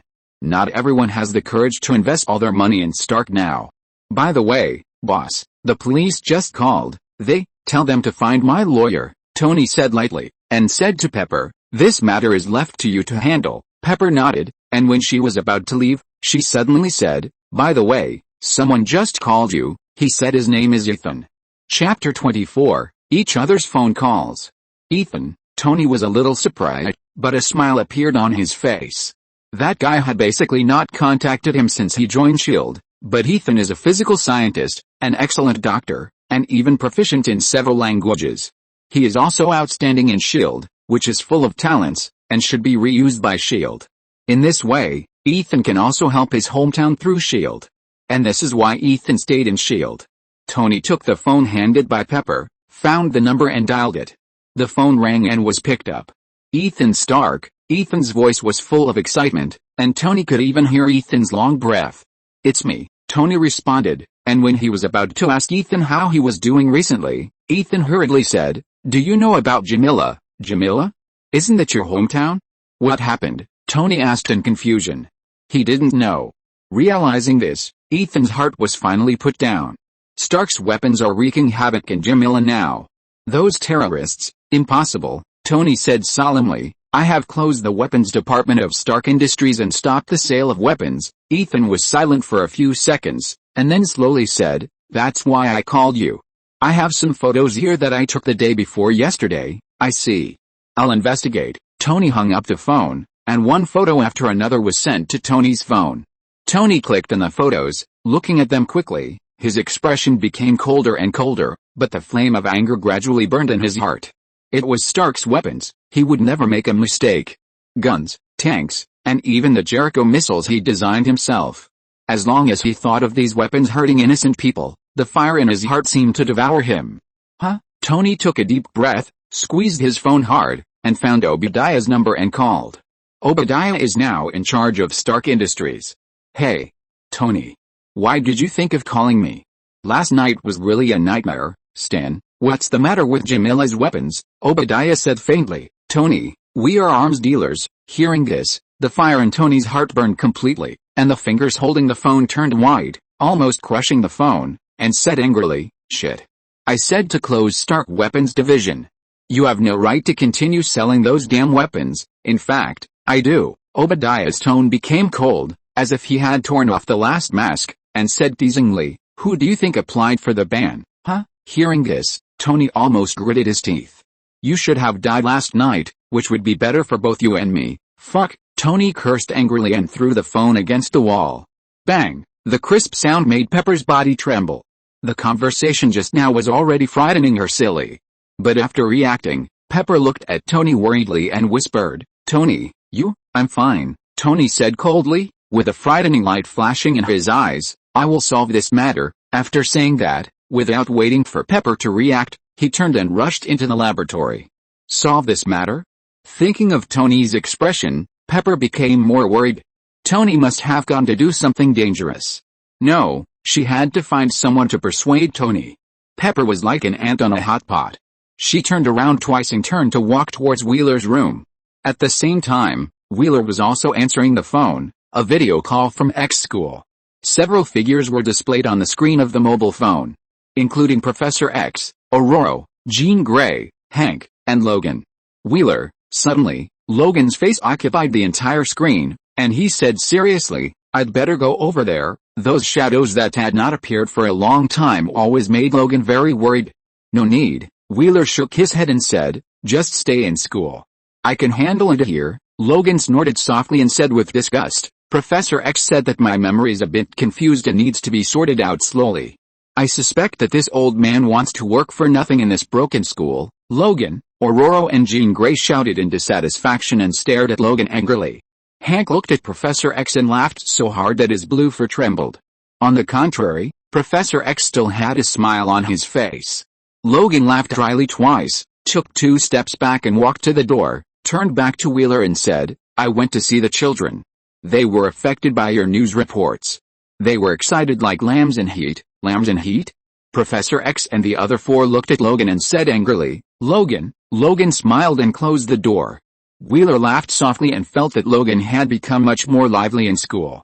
"Wheeler." Hank looked at Wheeler solemnly and said with a headache, "What you did last night is going to cause a lot of trouble again." Recently, because a certain congressman declared that mutants are dangerous, the relationship between the US government and mutants has become increasingly severe. Even ordinary people have been greatly affected, and the hostility towards mutants has become more and more obvious. As a mutant representative stationed in the government, Hank has been very busy during this period. Wheeler shrugged, "I'm sorry, there is no better way to deal with what happened last night. You don't need to apologize." Ororo looked at Wheeler with appreciation and said, "If it weren't for you, more people would have died last night." Jean Grey nodded in agreement and smiled. "Although I don't advocate fighting, I saw the news report and the children in the school regard you as a hero and idol. You are all praising him, and I am the bad guy." Hank pushed his glasses helplessly, his face condensed. Wheeler did the right thing. If he were a human, he would undoubtedly become a hero, but he is a mutant. After a pause, Hank said sadly, "So there will still be many people who are suspicious or even hostile about what Wheeler did last night, and these people will cause a lot of trouble for Wheeler. Those who have extreme attitudes towards mutants are not rational at all. In their eyes, mutants are monsters and garbage that should be cleaned up. Even if Wheeler saved many people last night, they will directly label Wheeler as a murderer. And there are many people in power among these people." Ororo sneered, "Those people? Humph. The school is not afraid of anyone. Anyone who wants to touch the school must first ask her lightning." "Ororo," Professor X said in a low voice, turned to Wheeler and whispered, "Don't worry, these troubles will not occur. The school will always be your backing." Professor X's voice was still gentle, but his eyes were as deep as the sea, as if they could stir up thousands of waves at any time. Wheeler was stunned for a moment and smiled. Professor X pondered, "You just said that 2 killers are still alive. I will let Kin go to help the police investigate this matter." "Okay," Wheeler responded. At this moment, he heard a knock on the door. After talking to the professor and others, he hung up the phone. P.S. Routine request for votes. Request for follow-up reading. The cold did not heal, but became more serious. If nothing unexpected happens, it is influenza. My head is dizzy, tears and snot take turns. If there are typos, please trouble everyone. Chapter 25 Truth, Purpose, and Responsibility. Wheeler opened the door and looked at Pepper standing at the door with an anxious face. His expression changed. "What happened? Help me persuade Tony. I feel he is going to do something dangerous," Pepper said anxiously. "Me?" Wheeler raised his eyebrows and said helplessly, "Pepper, if you can't do it, it means that Tony has to do it." Pepper bit her lip and asked Wheeler, "Go and try, Wheeler, if you insist." Wheeler shrugged and went to the laboratory with Pepper and saw Tony wearing the Iron Man suit. "What is this?" Pepper looked at Tony in surprise. It was the first time she saw a complete Iron Man suit. "You are here to persuade me." Tony looked at the two of them and said firmly, "I have decided." Pepper looked at Wheeler. Wheeler shrugged. "Come on." Tony was stunned for a moment, but showed a happy smile, while Pepper looked at Wheeler dully. "Didn't you say you were here to persuade Tony? What does this come on mean?" Wheeler said to Pepper seriously, "Pepper, don't look at me like that. You know Tony can't be persuaded like this." Pepper agreed with the statement very much, but agreement and worry are two different things. "Pepper." Tony walked in front of Pepper in his iron suit, with a fiery look that Pepper had never seen before. "This is what I have to do. This is my responsibility. After saying this, when Pepper was about to say something, he hugged Pepper and kissed her deeply. "Wait for me to come back for dinner." Tony let go of Pepper, who was dizzy, and said to Wheeler, "Help me protect her." Wheeler nodded, and the iron suit sprayed flames and flew out along the passage. "Hell, I thought he was going to smash the ceiling this time," Wheeler muttered, and seeing Pepper still standing there dizzy, he teased, "Do you need me to call an ambulance for you?" "Me, him, God? I'm going to prepare dinner." Pepper's speech was confused, and she ran out with a red face. It has been several days since Tony went to the Middle East to fight terrorists for the first time. During these days, Tony flew to the Middle East every day, bringing death and destruction to the terrorists. As long as he was caught, Stark's weapons would be destroyed, and the terrorists would be cleaned up. After what Tony did spread to the United States and was widely reported by the news, he also got a nickname, Iron Man. At this time, Los Angeles, Stark Industrial Building. Obadiah stood in front of the French window of the office, looking at the whole city at his feet, enjoying the feeling of having everything in his hands. Suddenly, he saw a report about Iron Man on the huge advertising screen of the building opposite. Suddenly, he felt sick as if he had eaten a fly. "Iron Man," he murmured, looking at the photo of the so-called Iron Man, but his eyes were focused on the reactor on the other's chest. "Bullshit, Iron Man." Obadiah gritted his teeth and cursed. His eyes were gloomy. He didn't expect that Tony would appear in his sight in this way to disgust him, even though he was suspended from work.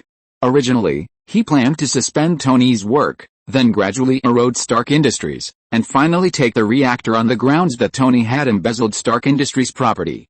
But now Tony's destruction of Stark's arms in the Middle East has seriously damaged his financial prospects. More importantly, he began to be afraid.